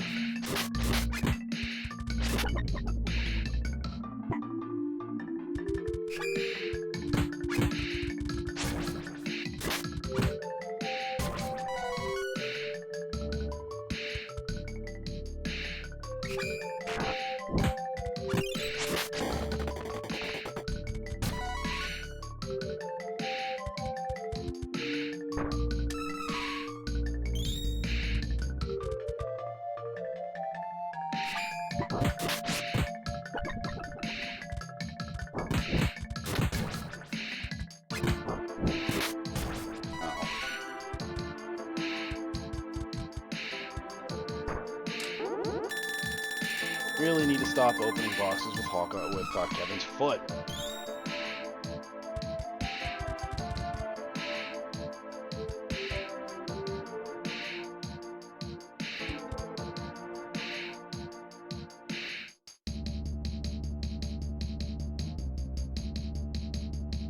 I don't have that.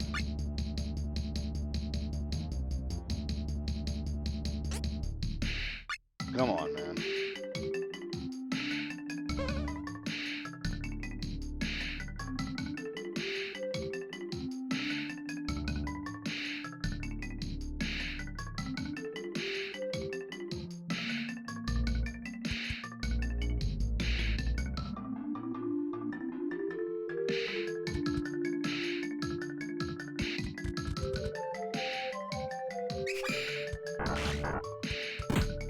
Owlbear is another enemy from Secret of Mana 1 that had stupid amounts of evade.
Throwing baddies for you, no sir.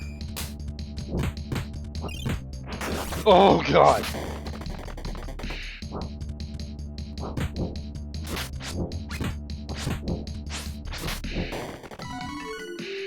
Oh, Goblin just domed me with that.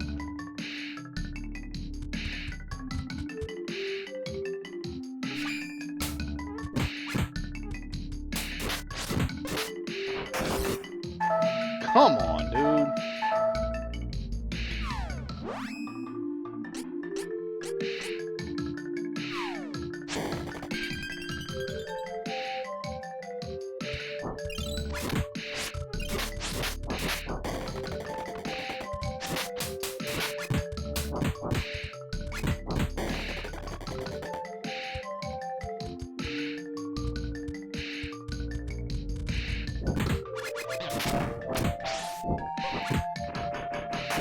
You kidding me right now?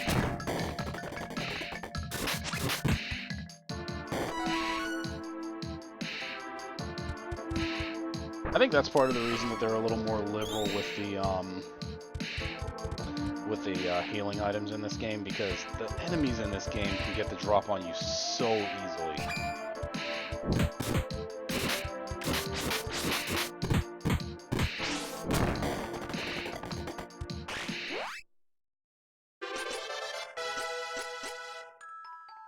Fix it is.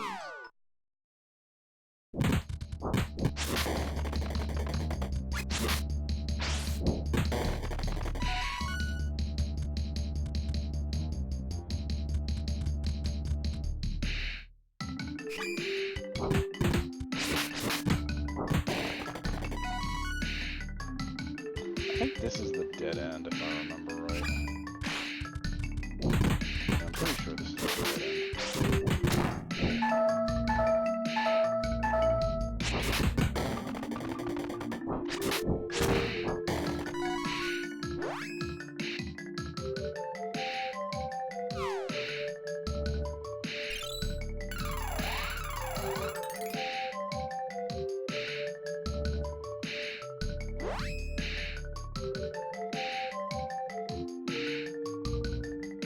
Indeed.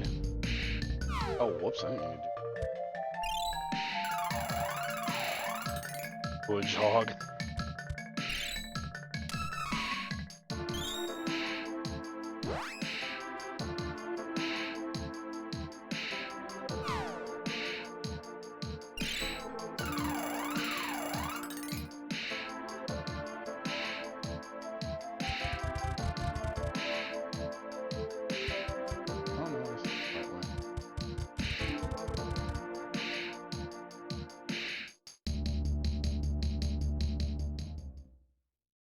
Alright, you.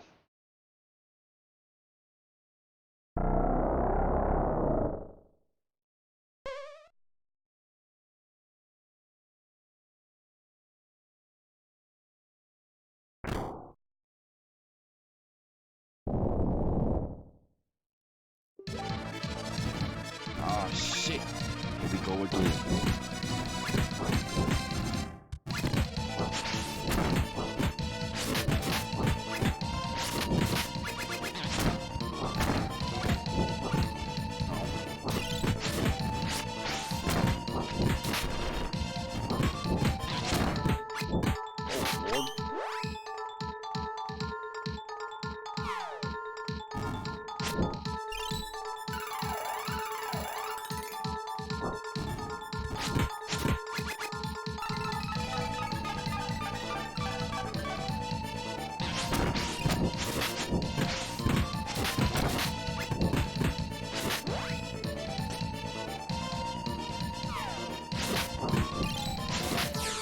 Ugh.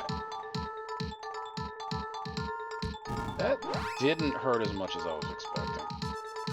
I mean, it hurt, but... Isn't it nice to have a mobile healing station?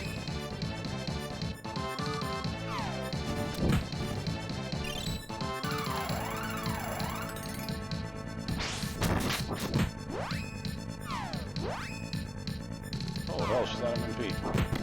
Oopsie.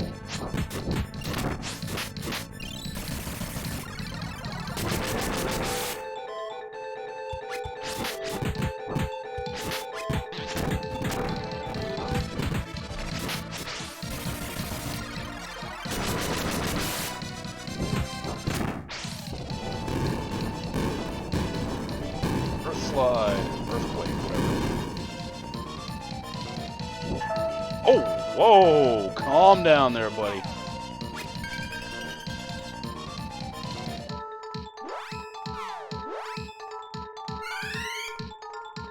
On the items now.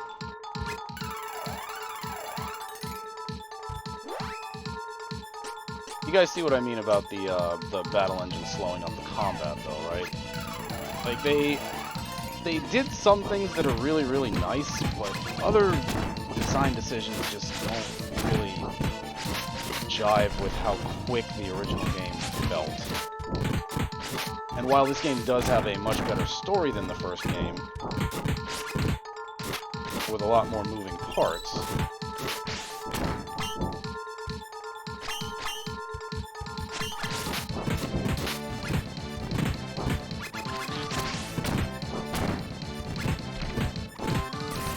die, please. Ow.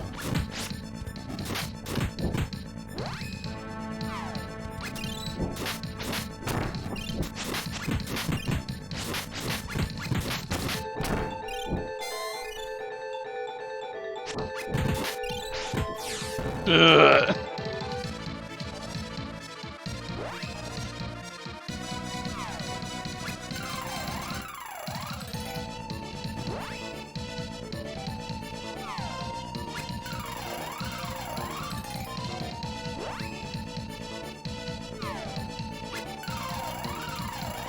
I probably could have killed him without doing that, but why risk it, you know?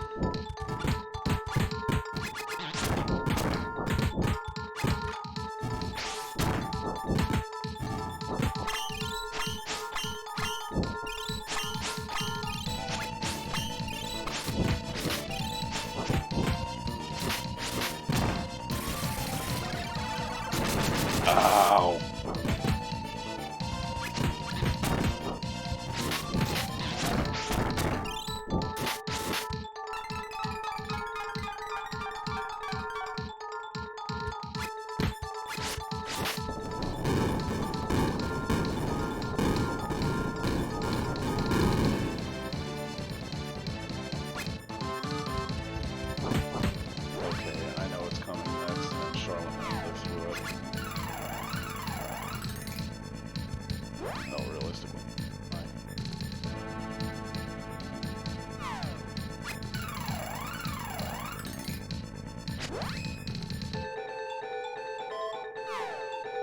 It's gonna be close, because I just ran out of healing items. Please die.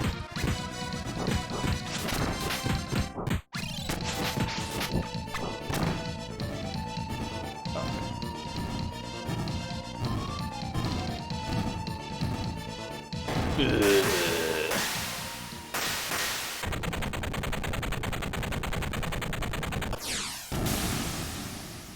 Freak.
Alright, what am I not using?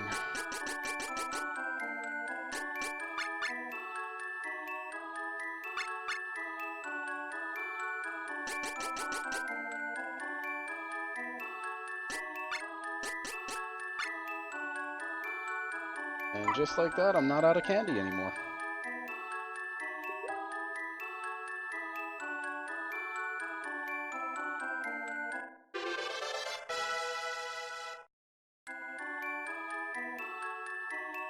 Sure, why not?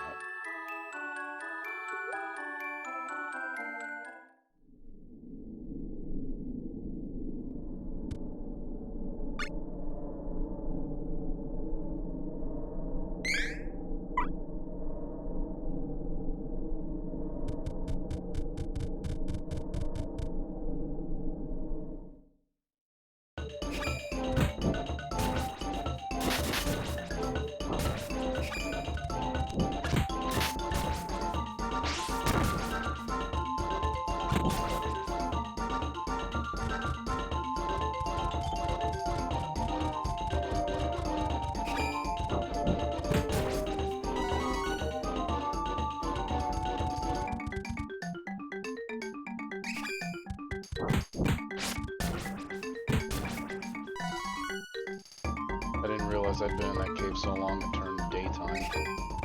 Makes sense though. Stop.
Bye, guys.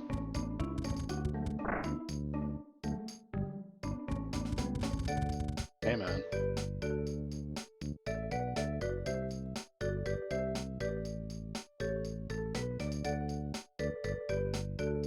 I didn't forget, I just couldn't remember.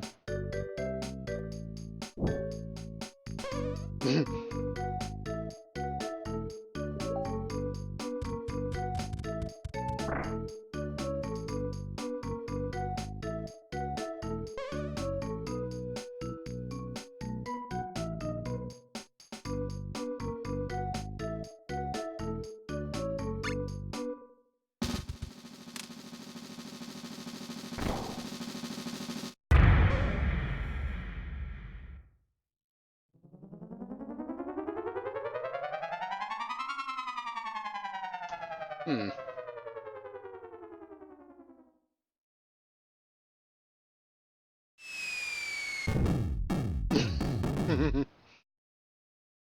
He missed, by the way. Old Bear Moors, I like that name.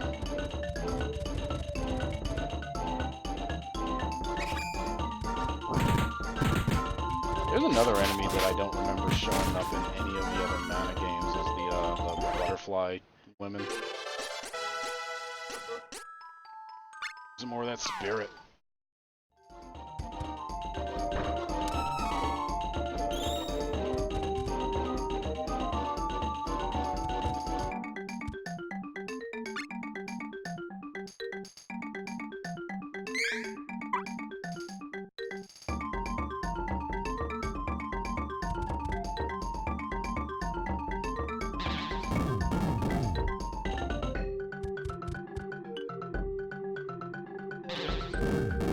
Oh, and hey, about those springy mushrooms. Oh, hey. What's up, dude?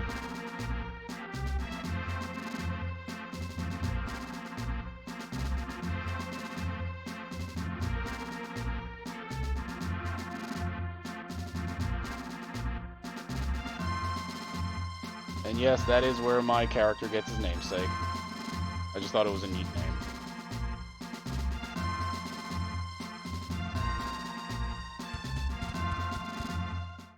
Peace, bro. These function much different than they did in the last game. They pop you straight up and they just let you see the immediate area, but they don't take you anywhere.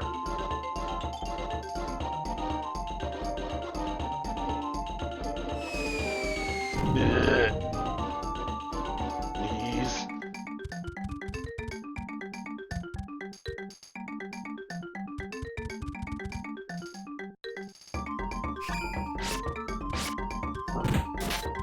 Ow, spears hurt.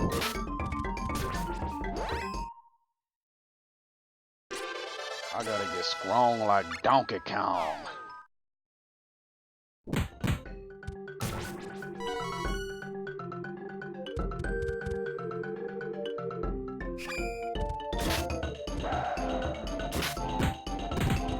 Ah, dusk.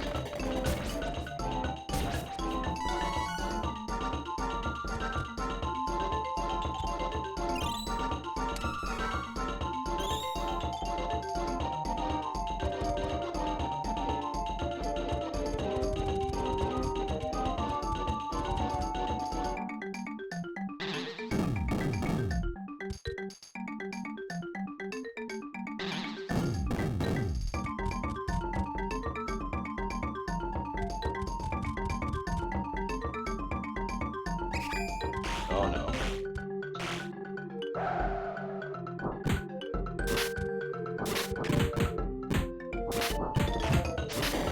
All goblins die first, because that's just the nature of things.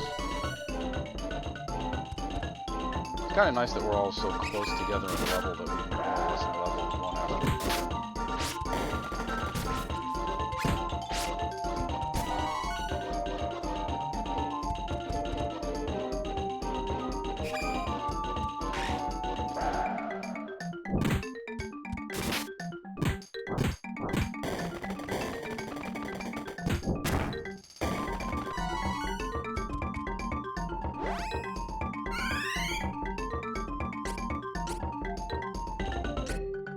Actually, hell, that's more expensive in this than it was in Secret of Mana, because in Secret of Mana, Cure Water was 2 MP.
Okay, we're not letting that happen, that's sure.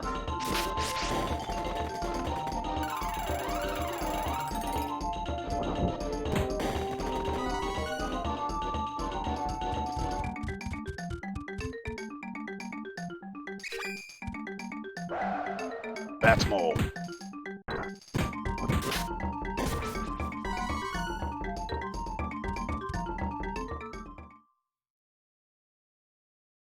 That's not good.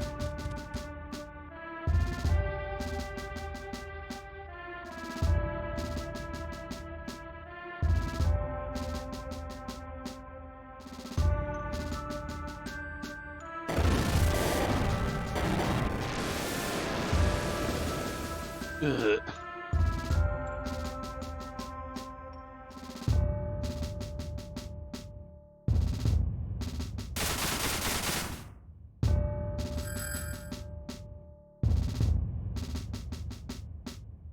It'll be really interesting to see what some of these scenes look like when they do the remake of this game.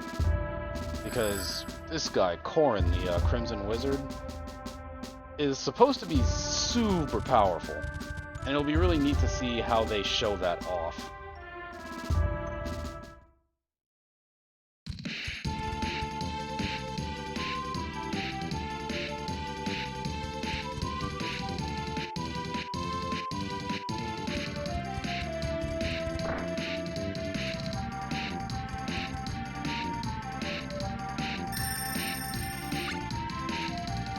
Oh, and by the way, these mana statues, the goddess statues, are a perfect place to sit around and level if you happen to find a gold one in, hostile territory. And I'm going to be making use of one of those in not too long from now, when I get to a particular point that gives you the opportunity to class change for the first time. And realistically, it makes sense to just do it there. Nope. You and your magic. Boot to the head.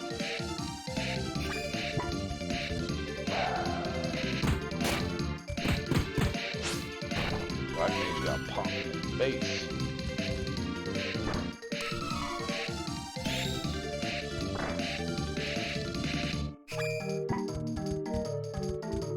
Okay, it would be very wise to get off this screen so you can attack us.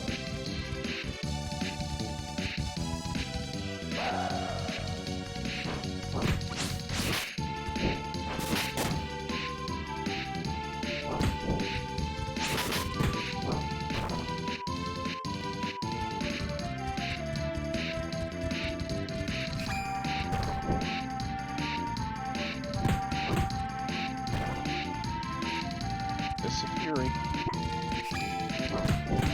I don't know what you think you were casting, but you're not getting off. The other one, I know there's another right here somewhere.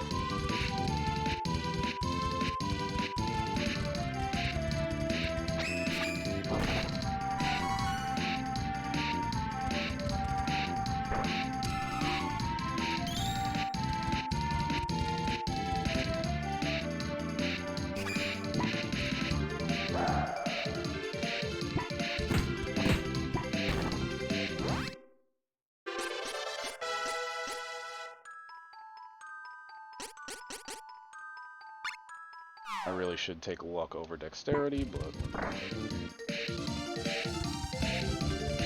What, bro?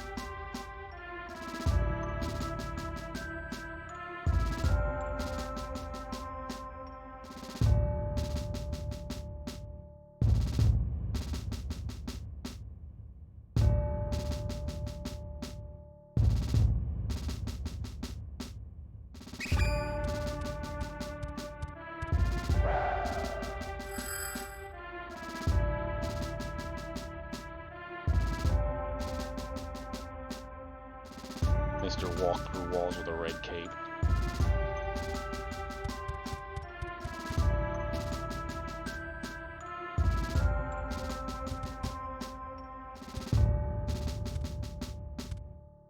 That's just straight up dead.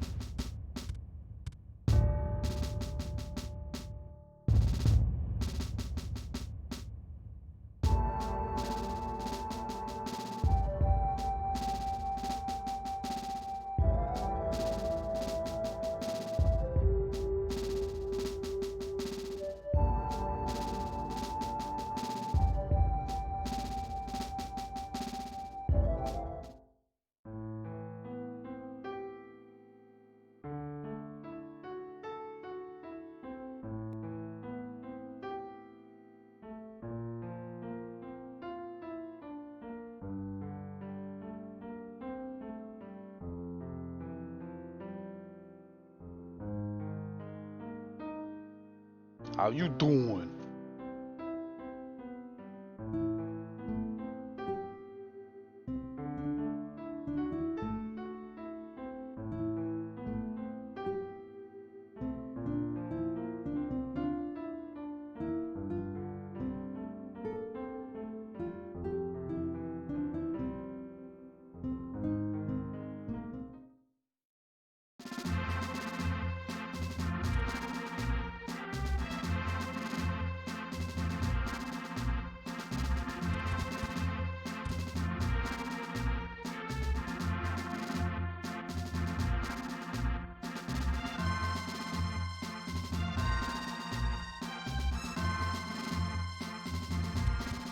Appreciate it. I'll be out.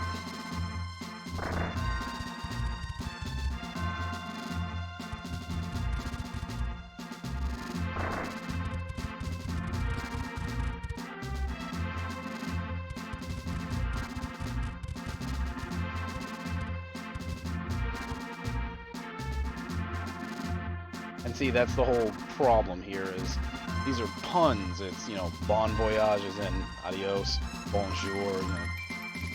I don't know how Square managed to mistranslate this wrong, but...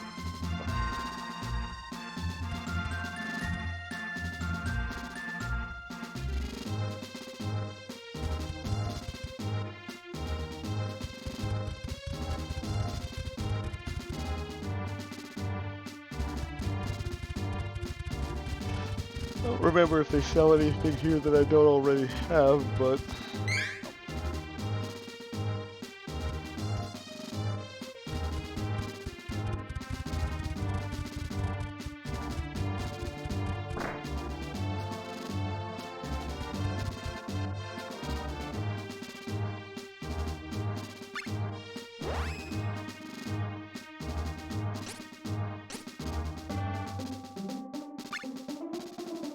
Oh, same stuff.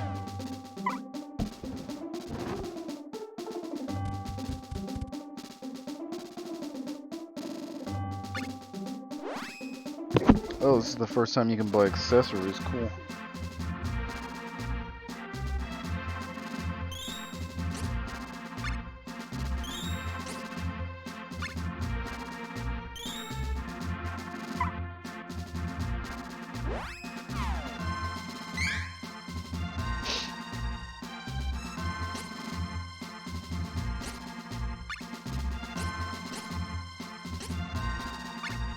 And whatever they do with the remake of this, I sincerely hope that they fix this sub-menu because it's awful.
Close my door on the way out.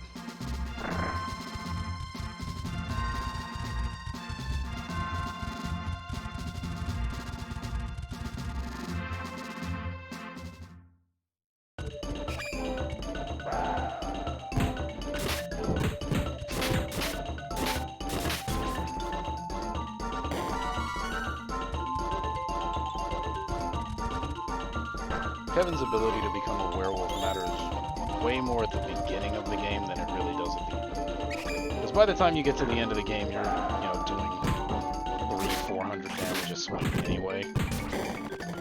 Granted, it's nice to be able to top every hit out at 999, but I mean, you'll get that kind of damage pretty quick with him. He's just overall strong in general.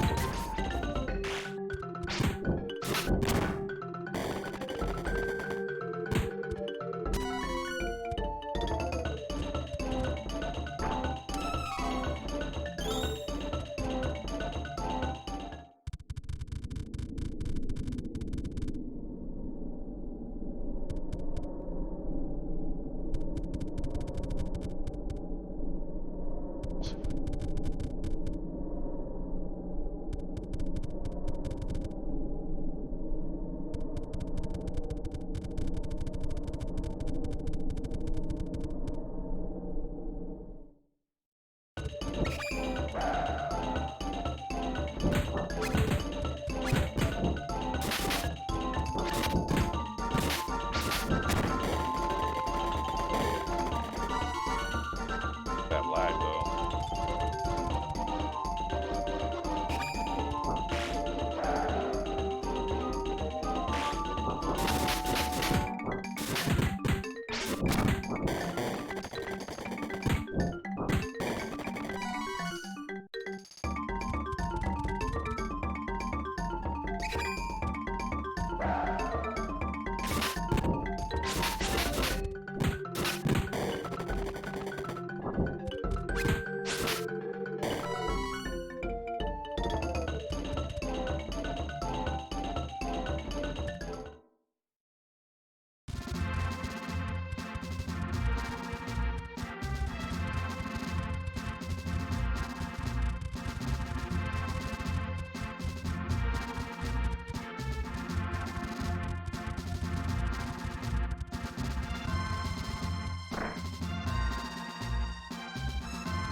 Oh, and these little pots here, you use them to grow seeds, and the seeds will give you items in turn. That's going to be immensely useful toward the end of this game, where the only way to get the items for your second class change is to gather loads and loads of mystery weapon and armor seeds. Actually, not even the weapon and armor seeds, just the mystery seeds to get the class change items that you need.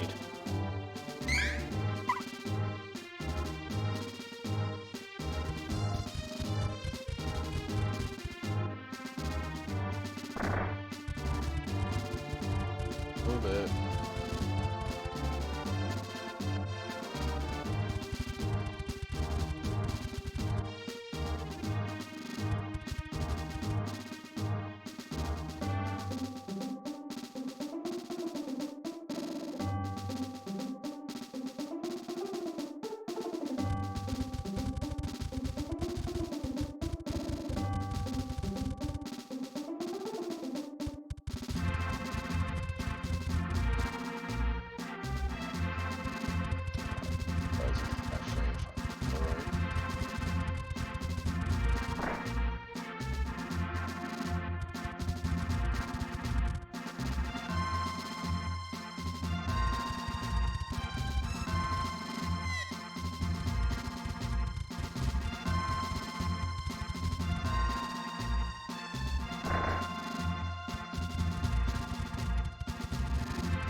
What, Duran?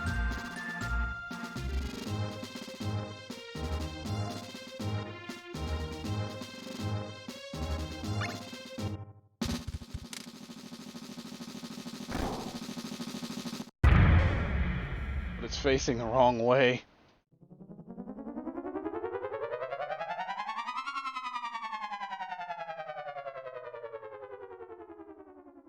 But true to his word, Bonjour is a much better shot than his cousin.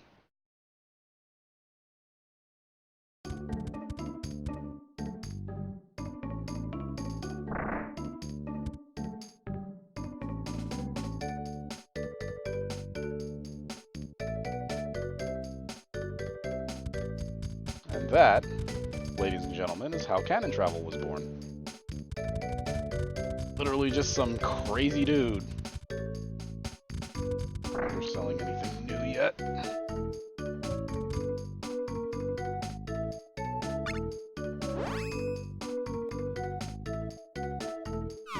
Worse stuff than we've had before.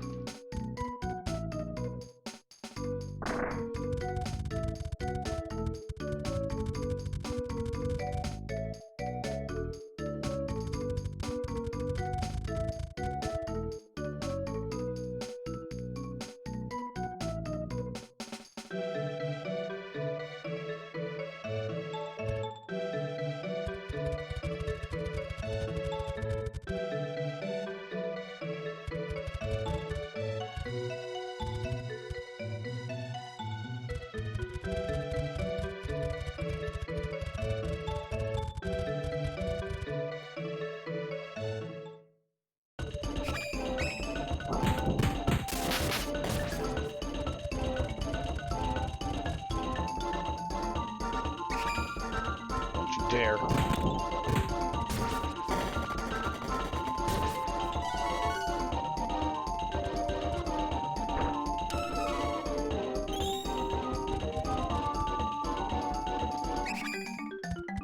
Nice.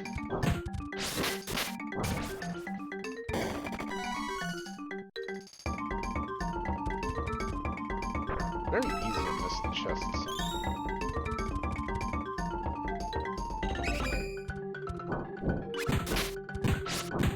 Mr. Cobb just wandering out of the trees like a maniac.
Very easy to miss the chests.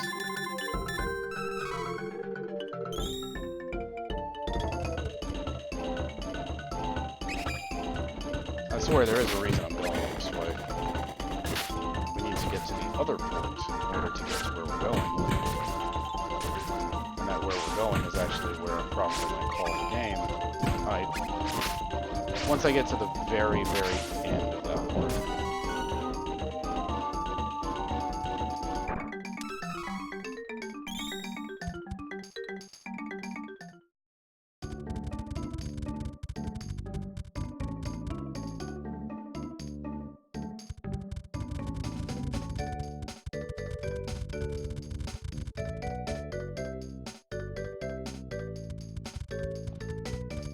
I don't even remember what this place was called in the, or the fan translation.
Okay, now for any of the for any party that doesn't end up with a magic user in it for one reason or another, you can buy these use items. Excuse me. You can buy these use items to keep in your inventory, and they'll give you access to either single target or multi-target versions of some of the spells in the game. Some of them are buffs, like the scales. Some of them are are DPS attacks and things of that nature. Some of them impart elemental properties to your weapons. For melee characters, these are generally the most useful. So for like Hawkeye, Kevin, Duran, and Angela, these are really useful if you don't have somebody who can give you elemental weapons. And these are also useful in the event that you don't have somebody who can buff you. Like Angela has a lot of buffs on her classes, if I remember right. Kevin gets one, but it's a self buff, so it's not super useful if I remember right. I don't remember if he can cast it on other people. We'll find out, but I'm not gonna take any of these because I don't need them. At least not yet.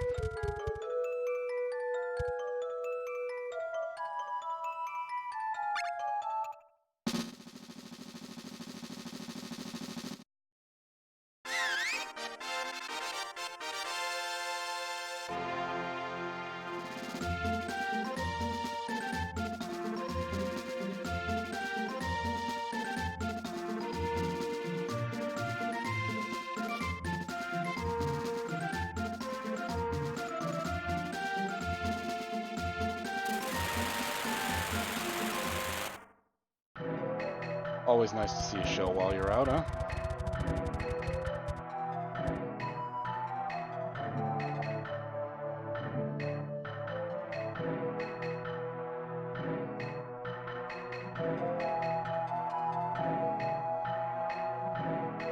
Nice to know the slave trade's alive and well, as usual.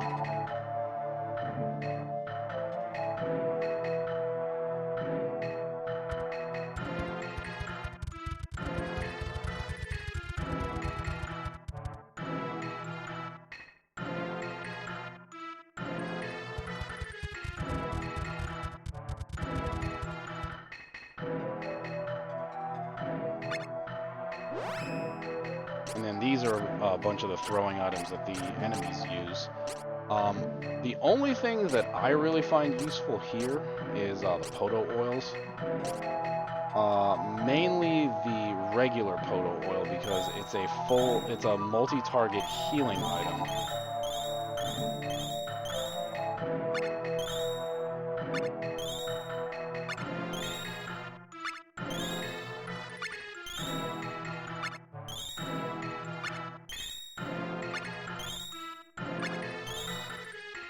Now I have 9 in storage. The Arm Poto oil was Mana Poto oil in the fan translation. I don't find this generally as useful as the regular one because there are other ways that you can heal this, and a lot of the status afflictions you can just wait out if you're careful. Dark damage, dispel magic. Actually, these are kind of useful.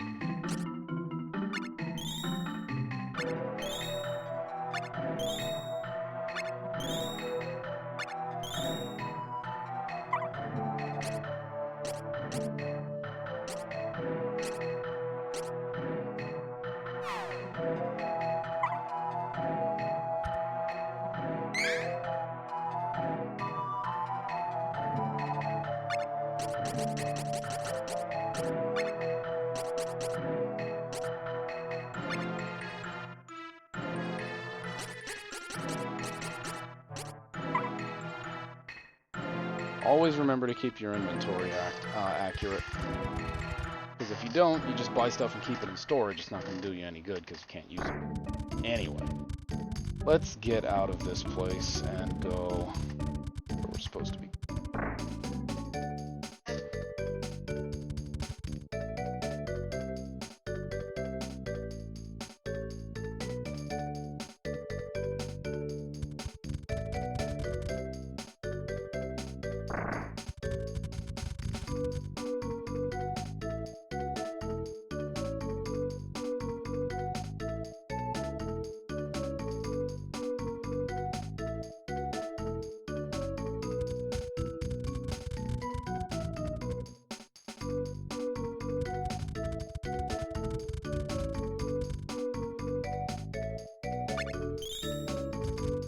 yes, they do charge per person.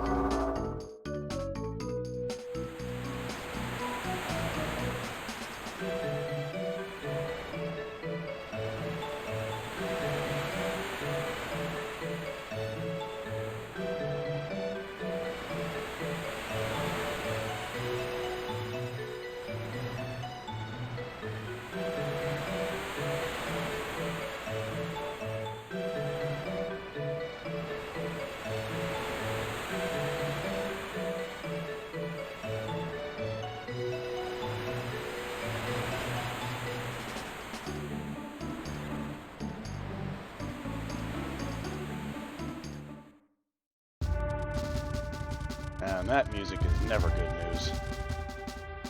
But they did say that this place was attacked not too long ago. Yeah.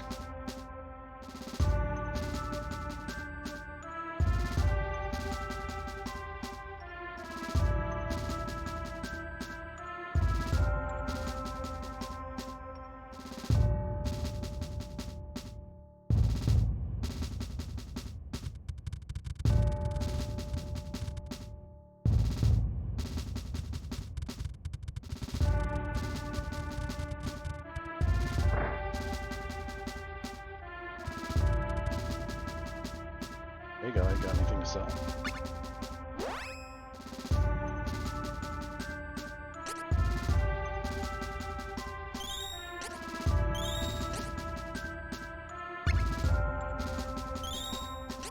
Not much of an upgrade for her.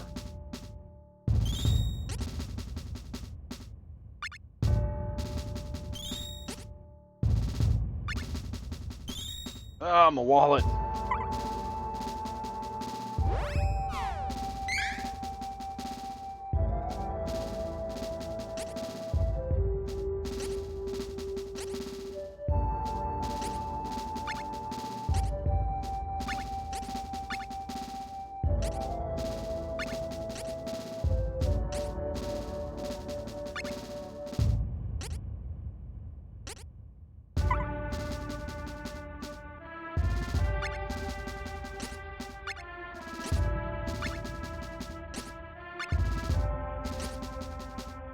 Call back.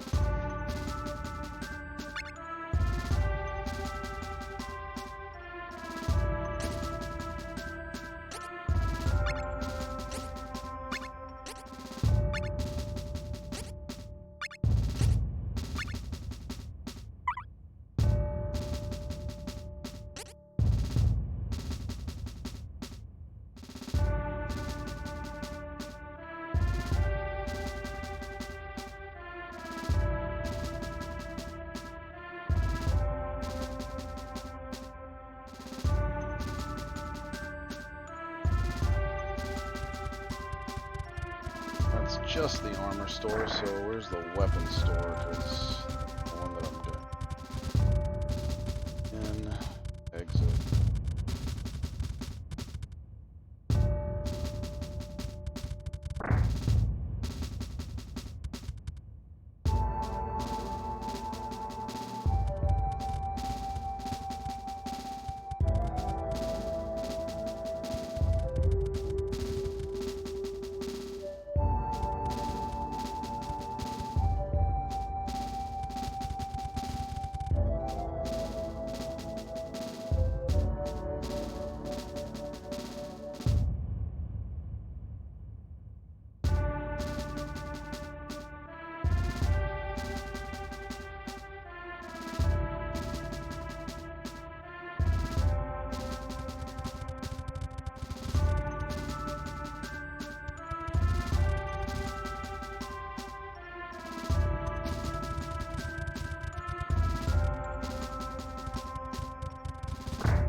Okay, now I am officially broke.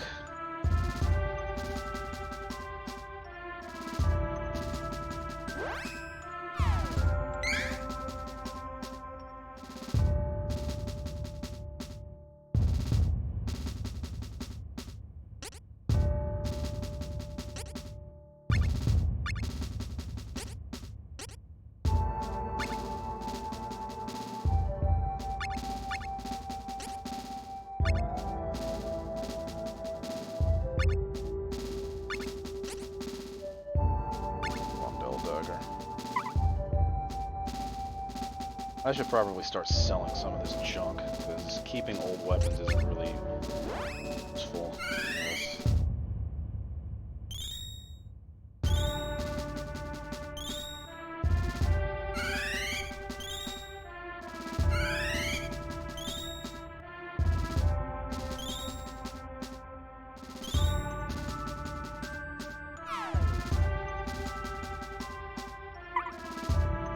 Here's another annoying little wrinkle. Each character has their own individual inventory for sale, so you actually have to do this 3 times.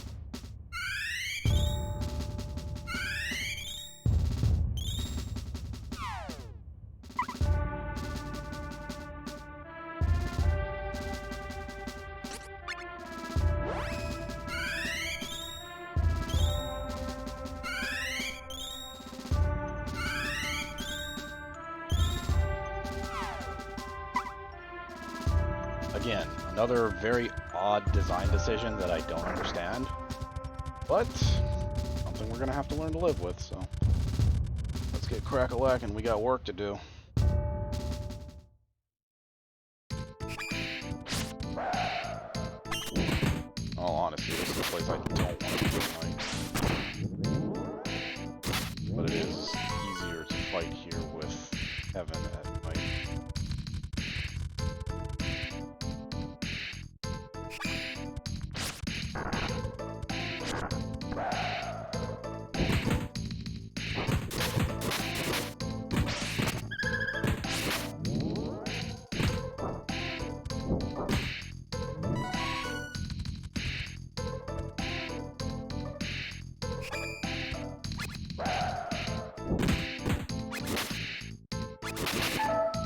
Ow, Jesus.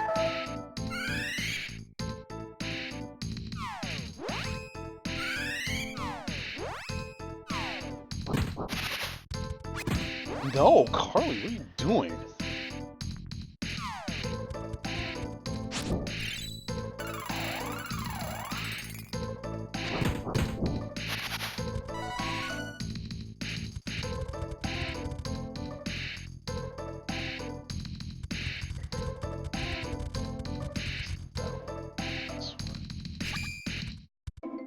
And I was wrong.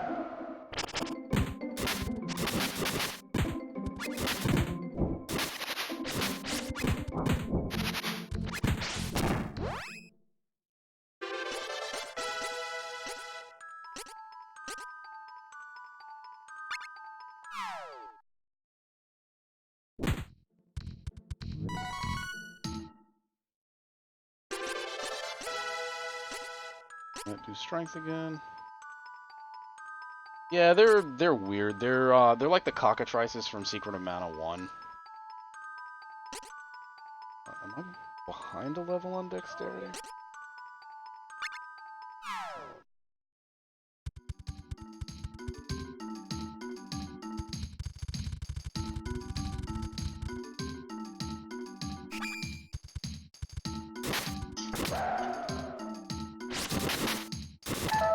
Oh my god.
Pretty sure it's this way.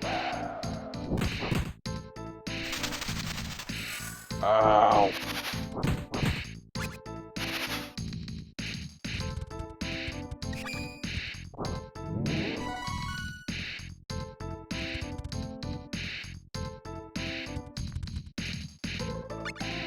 Oh yeah, and always take advantage of save points when you find them, because there's usually a reason they're there.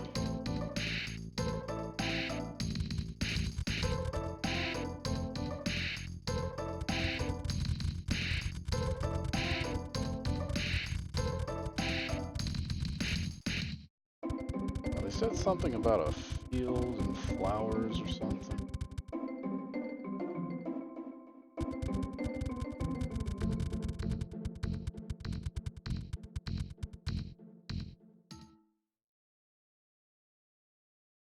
Bleh.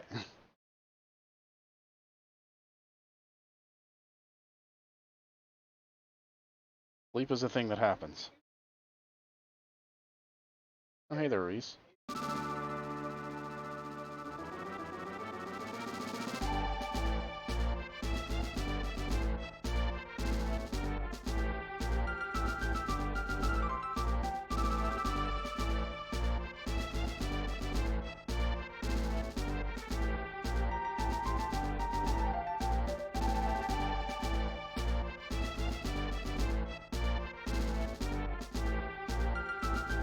Ghost Hall.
Oh, don't cry, Reese. It'll be okay. Oh, and another interesting translation quirk. The fan translation has the guy that we're looking for. His name is Dom Perignon, like champagne.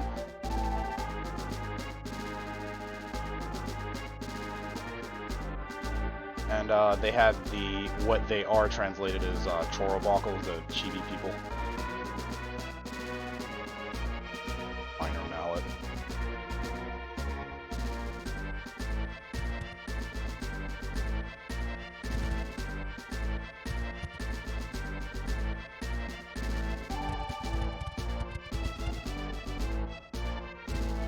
I promise you'll get your time to shine one of these days, Reese. I will play a game with you as the main party member. Or at least as part of the main party. I like Reese.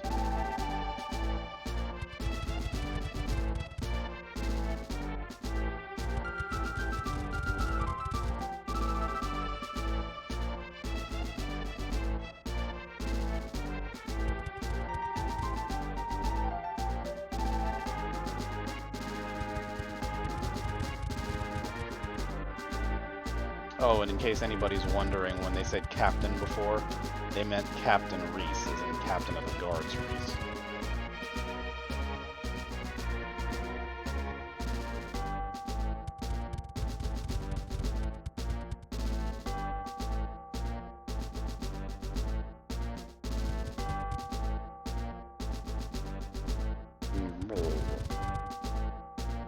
Oh. They're all zombies.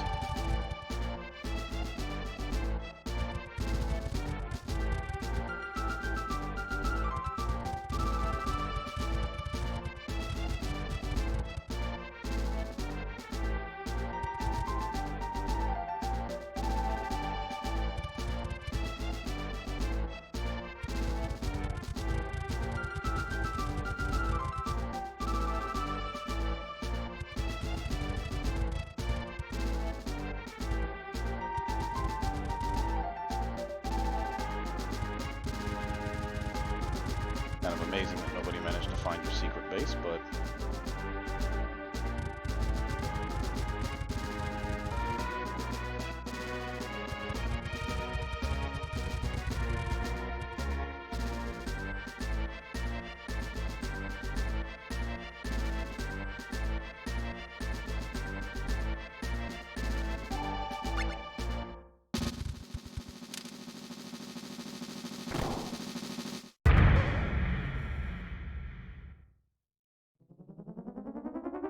Cannon travel makes things so much easier, don't you think?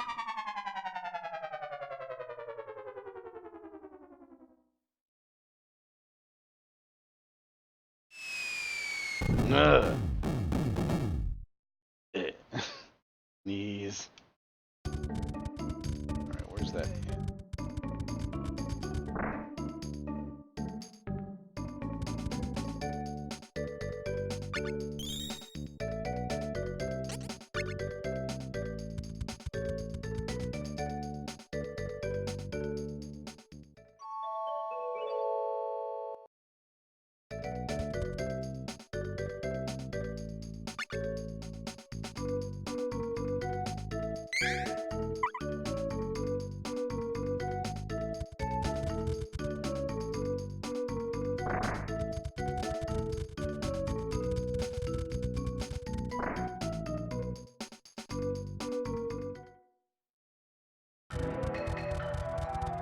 Hey, you weren't here before. I wonder what you sell.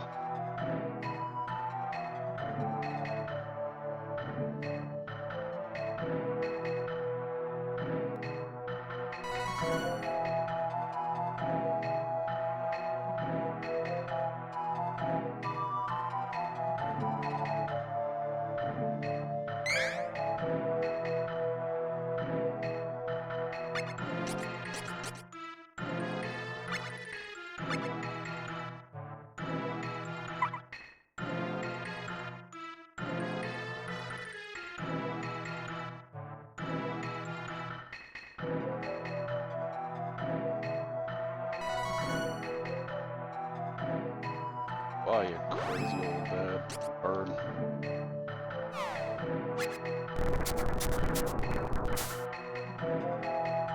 Ah.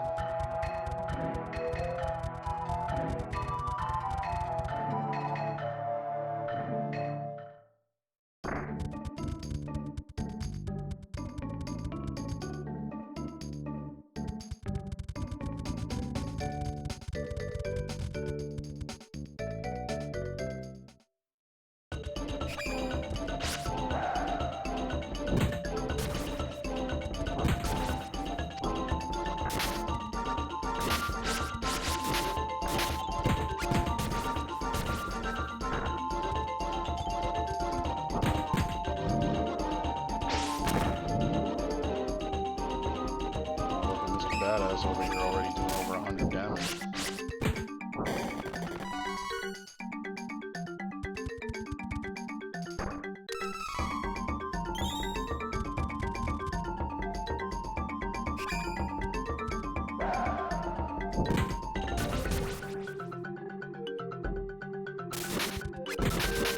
Like, it is a pretty noticeable power discrepancy between Kevin and everybody else in the party.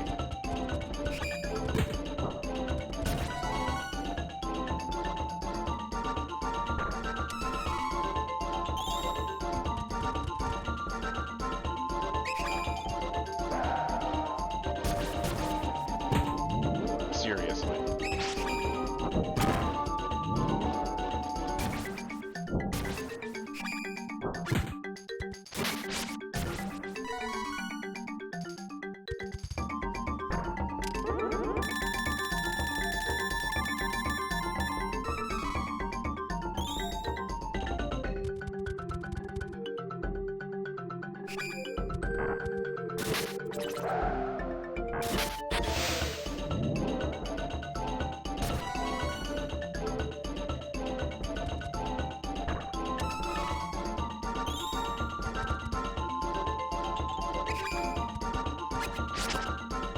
Ow!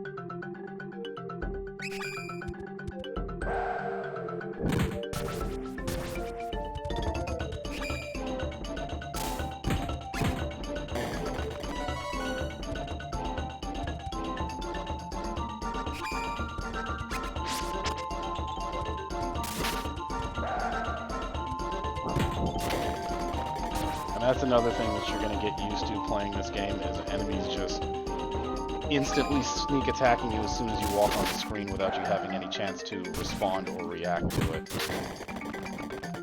There are certain enemies that do it more often than others. Like the Cobbins will pretty much always do it. The Goblins will generally try to do it. When you start fighting them later on in the game, the ninjas do it, and oh my god, the ninjas do it.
Alright, old man.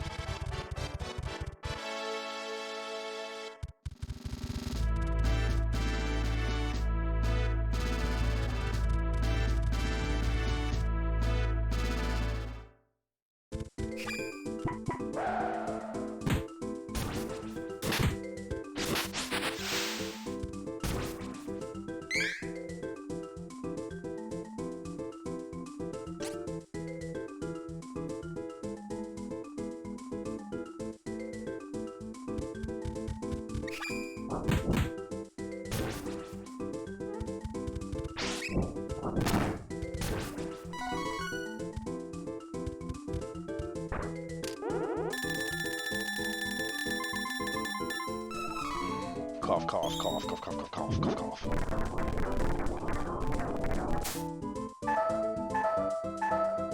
You know what? Nah, we're not healing.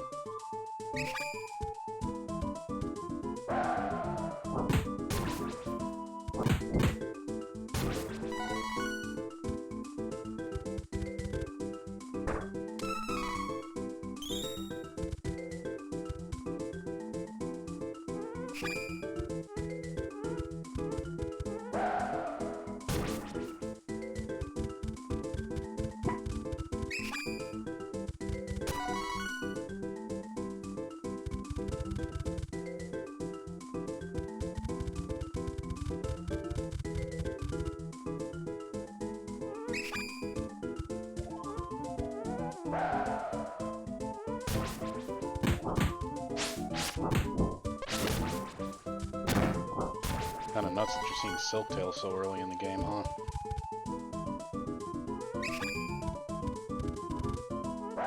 Gotta keep it interesting somehow, though.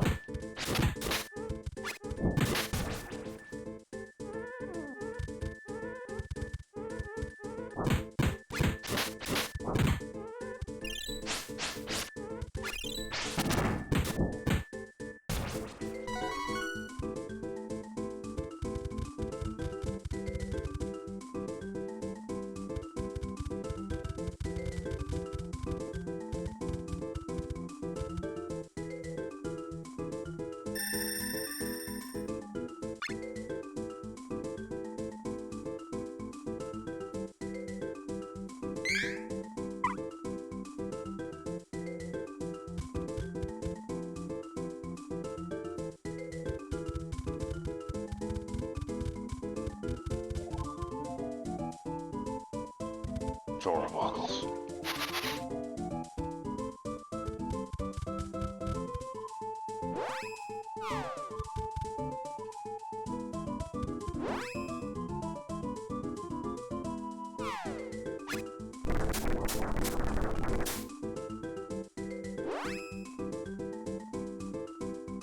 Oh, yeah, that's right, you can use it on everybody.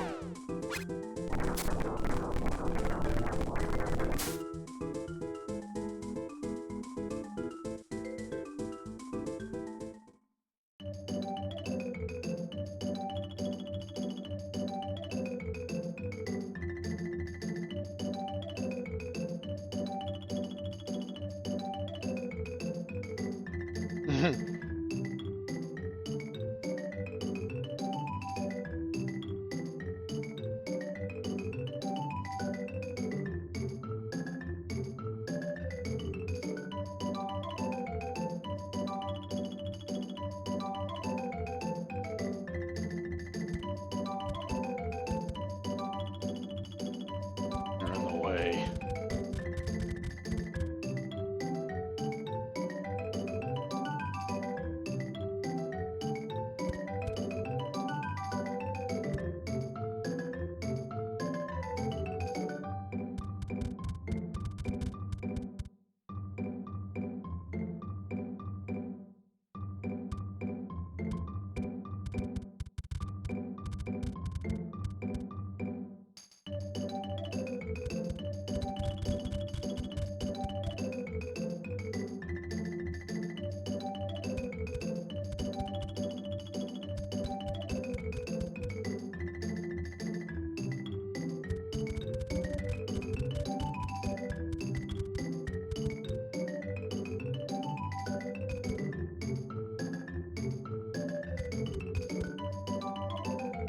I get the distinct feeling that something is afoot.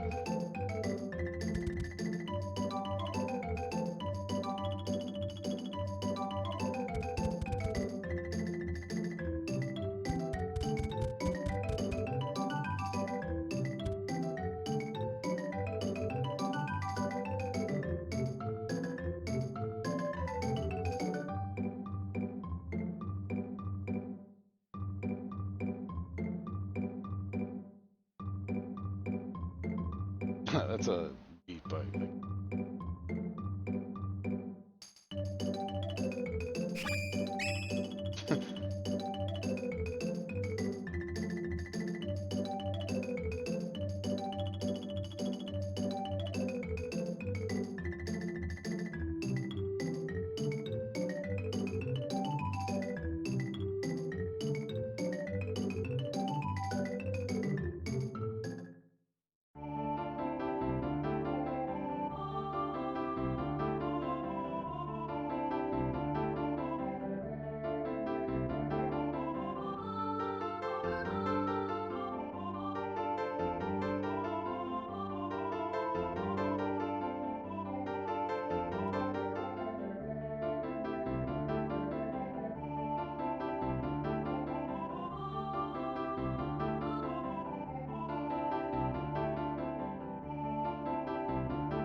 console, man.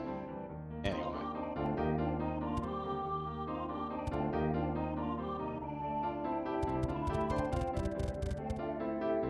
I don't think any of them sell anything. I mean,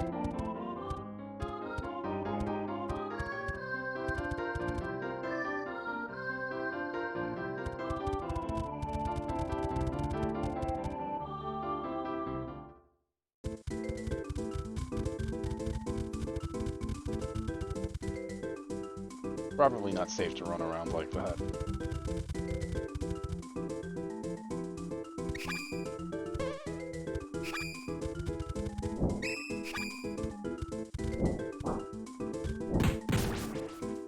Interesting little peace tour of a side quest we just took, huh?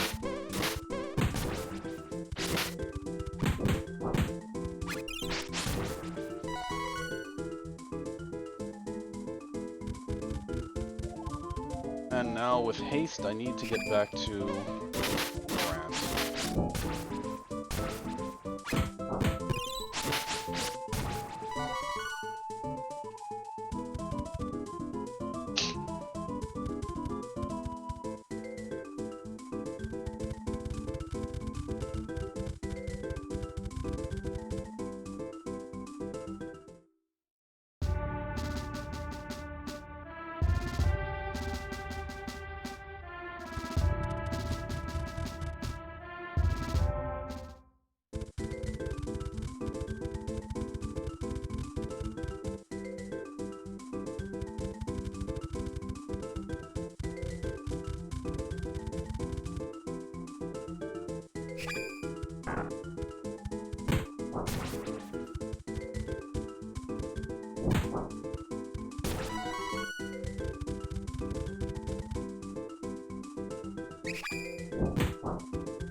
How am I supposed to go back to?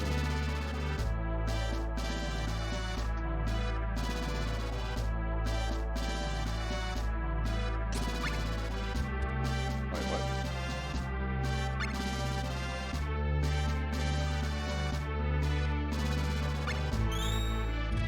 Expensive.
Wonderful. Zombies again. Gotcha.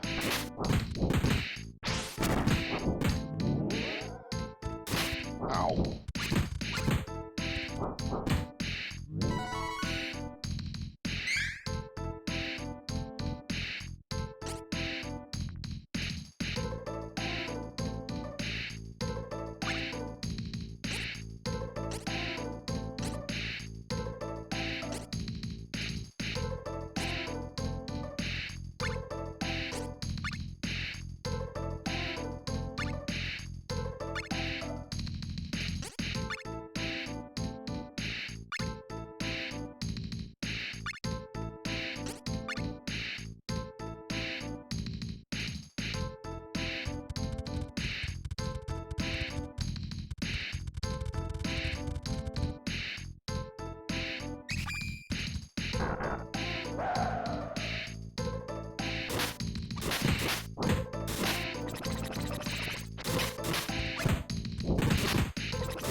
Now, you know, if I was smart, right? If I was smart. Because there's a really easy way to kill the next boss. If I was smart. I would go back to... God.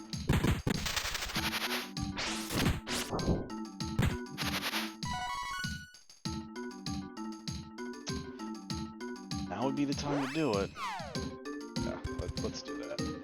Because that next boss can be such a giant pain in the ass.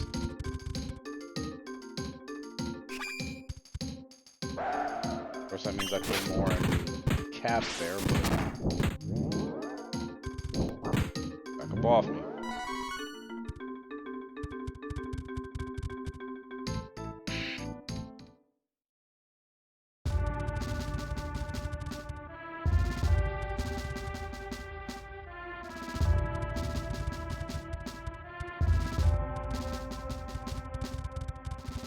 If I was smart, I'd have... whatever. We'll do it the hard way.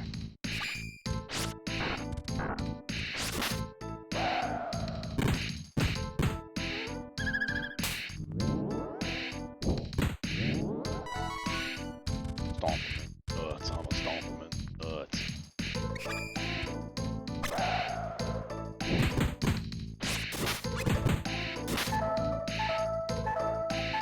Hey, easy.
Okay, so the trick to this place is that there's statues everywhere, and there's switches that turn the statues in different directions, usually inhibiting the path backwards from whence you came.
I actually kind of hope that I can fight this boss at night.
Okay, now for all those people out there wondering if there's a particularly good place to stop in power level, since I've kind of been plowing through the game, this would be probably the first good one. Now you can stop and do it here, mainly because of what's coming in the next section. Or you can wait a little longer and do it in the section right after this. I really want to fight this boss.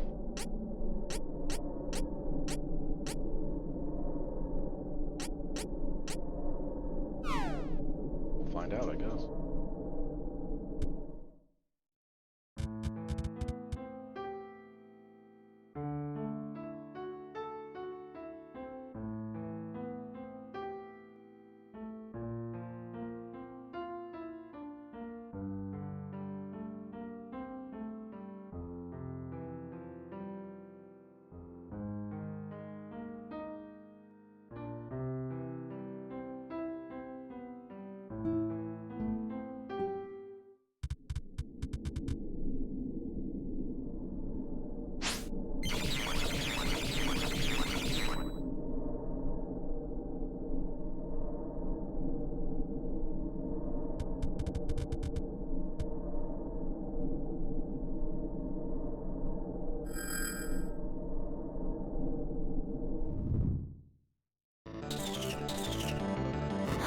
Oh, okay, lady, stop it.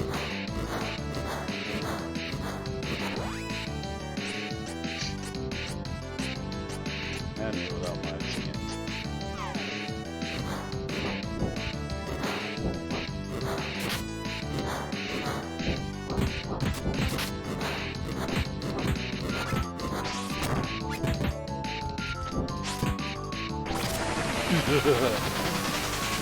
Oh, it burns. Oh, it actually didn't hurt.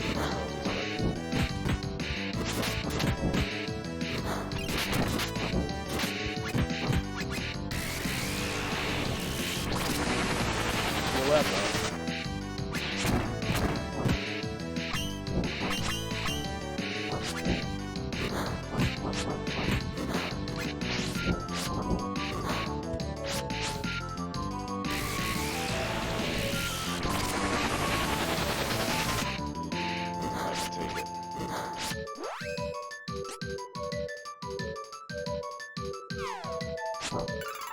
Photo oil.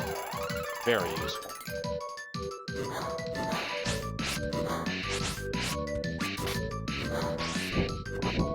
Hey, come back.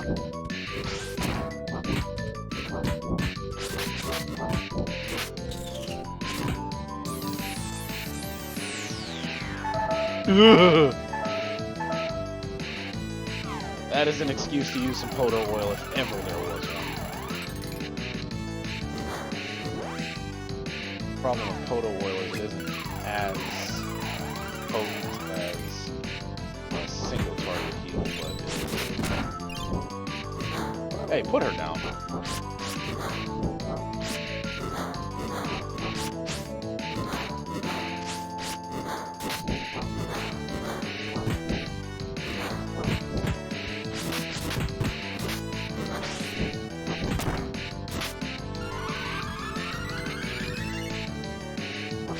Oh no, you don't. None of that.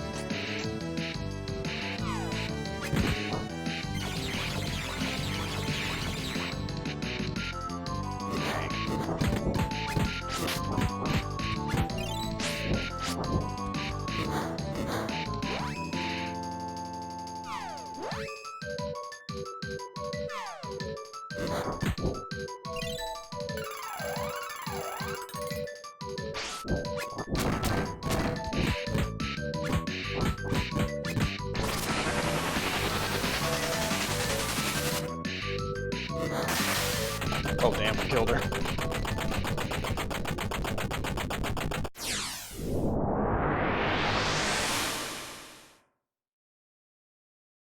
Kevin the powerhouse over here.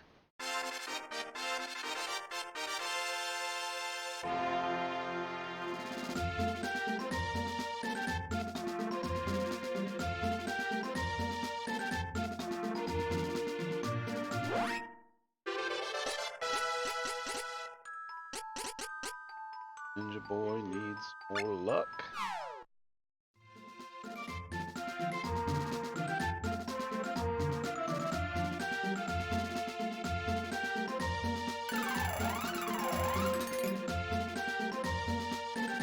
Strange the fairy does that rather than Lumina.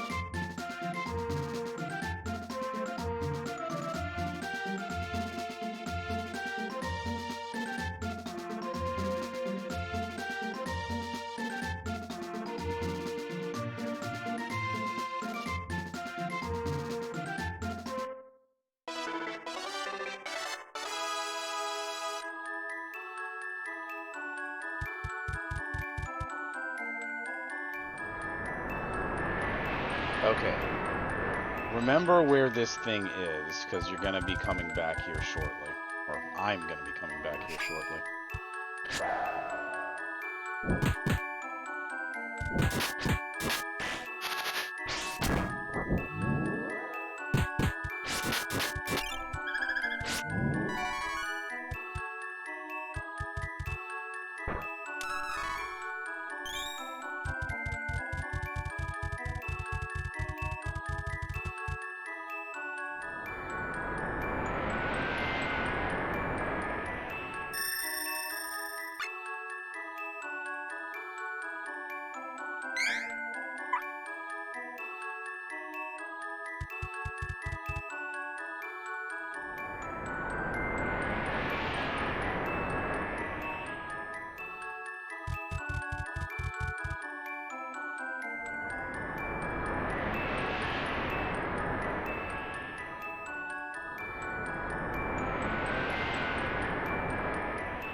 This way.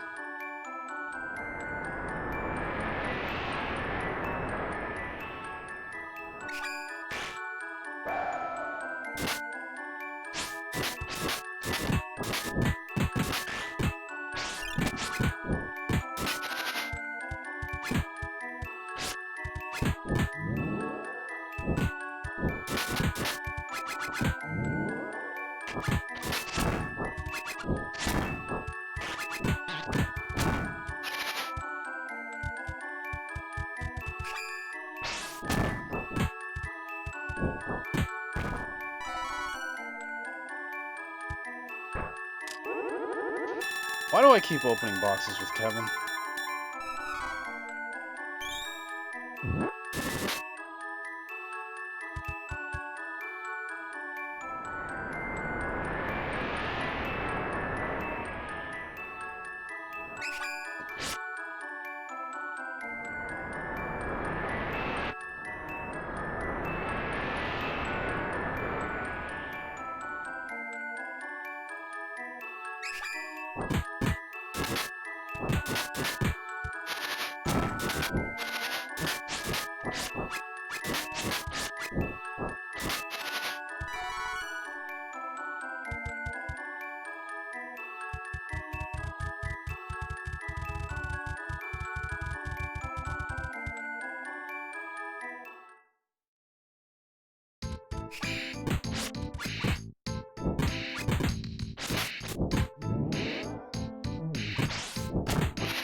Stream still looking okay, guys? Still sounding okay?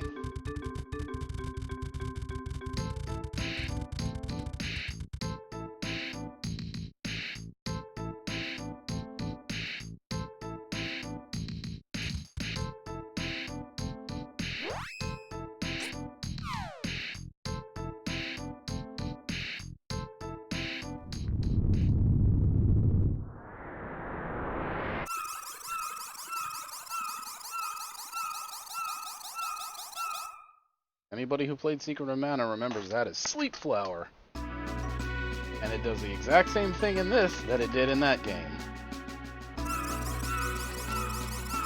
Knockout drops.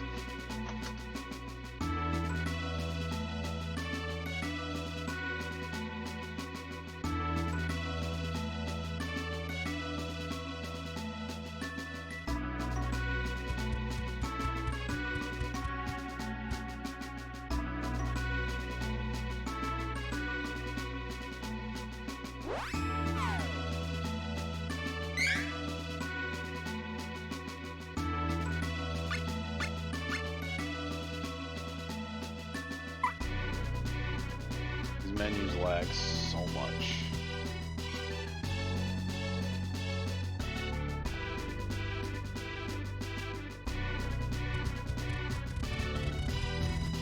Alright, now for the first really major undertaking in this game is storming Lorant Castle.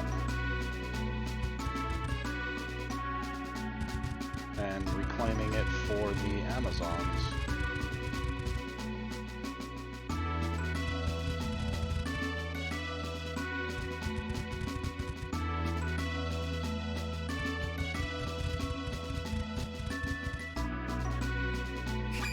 Okay, from here until you get to the gold drop, I hate them so much, the damn ninjas. From here until you get to the gold statue at the very, very end, and I'll show you which one it is prime ground for power level. If you're gonna grind, this is the place you want to grind in. The enemies give a good enough amount of experience per kill, and even though they are a bit of a pain in the ass to kill, it's still worth fighting here because they give you some pretty decent, you know, they give you decent items, they give you good experience for this area, and, I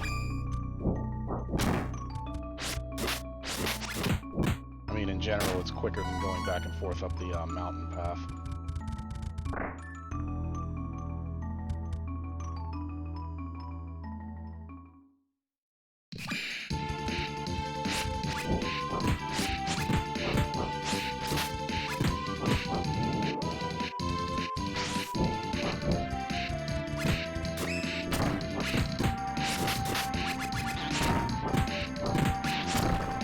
Ow, my face. Charlotte, please.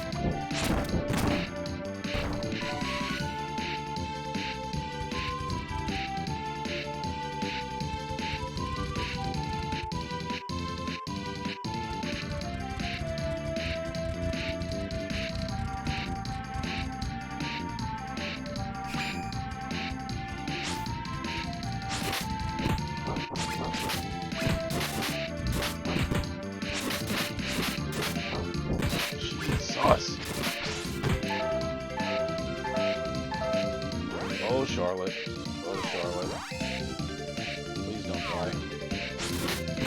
Stop swinging at her. Man, she's still going up.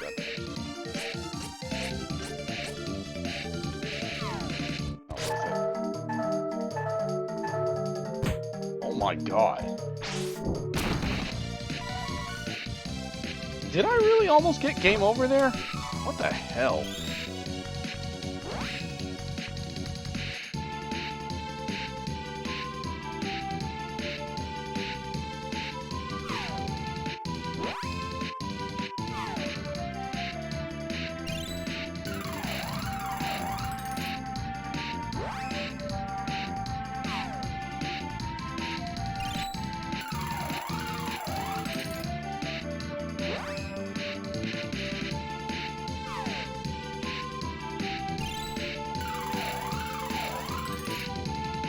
Okay, let's continue attempting to make it to this damn statue. I cannot believe I almost died there just now.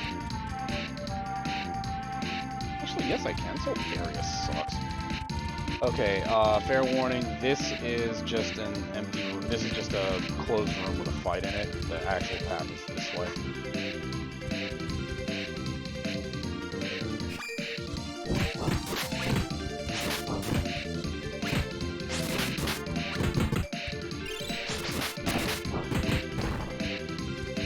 Everybody jump the ninja!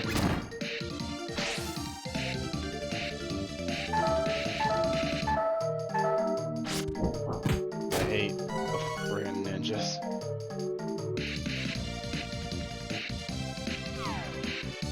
I really do.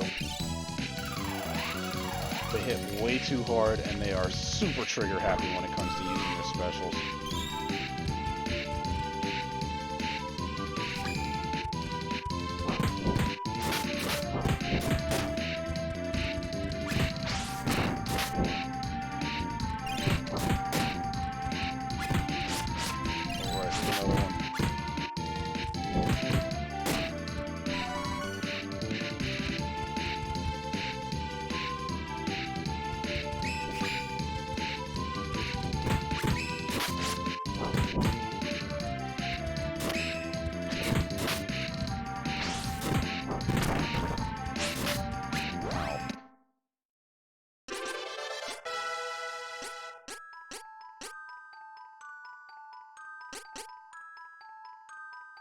That'll put me at over 200 for sure.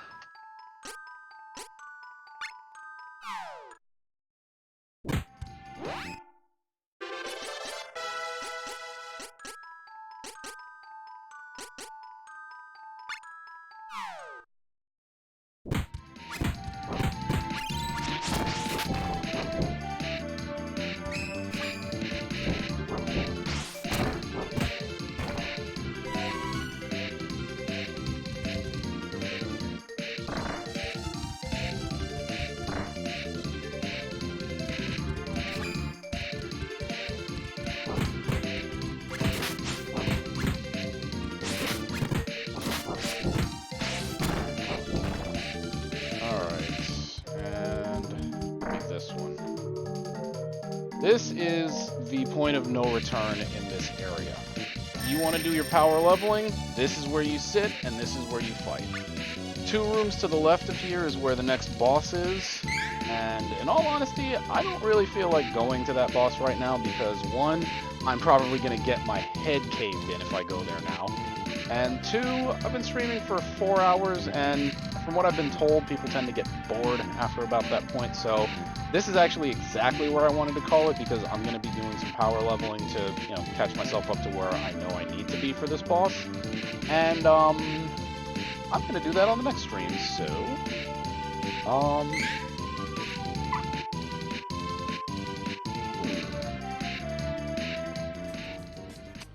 So, we've had some fun, and I've streamed the opening section of Trials of Mana. I keep forgetting that they renamed it. But this is where I'm going to call it for tonight, and I'm going to come back and stream again. I don't know whether I'm going to do that tomorrow or make it the next couple of nights over the weekend, like maybe do 2 hours a night, Friday, Saturday, Sunday, Monday, but this is the long haul game, so you're going to be seeing me playing this until I beat it. So I hope you guys are strapped in because it's going to be a minute. But I promise you that you will see credits roll on this campaign on stream before too much longer. So from me to you, it's been real. 0 Hour Gaming, all or zero. By the way, because I don't know if you have to do that. If you follow me on any of this stuff, on Twitch, on Facebook, on Twitter, or whatever have you, turn on notifications because apparently people don't realize that I'm streaming a lot. So yeah. Follow me, like me, whatever it is that you do to keep track of me, and then turn on the notifications so you actually know that I'm doing this. And we'll catch you next time. So, 0 Hour Gaming, signing off.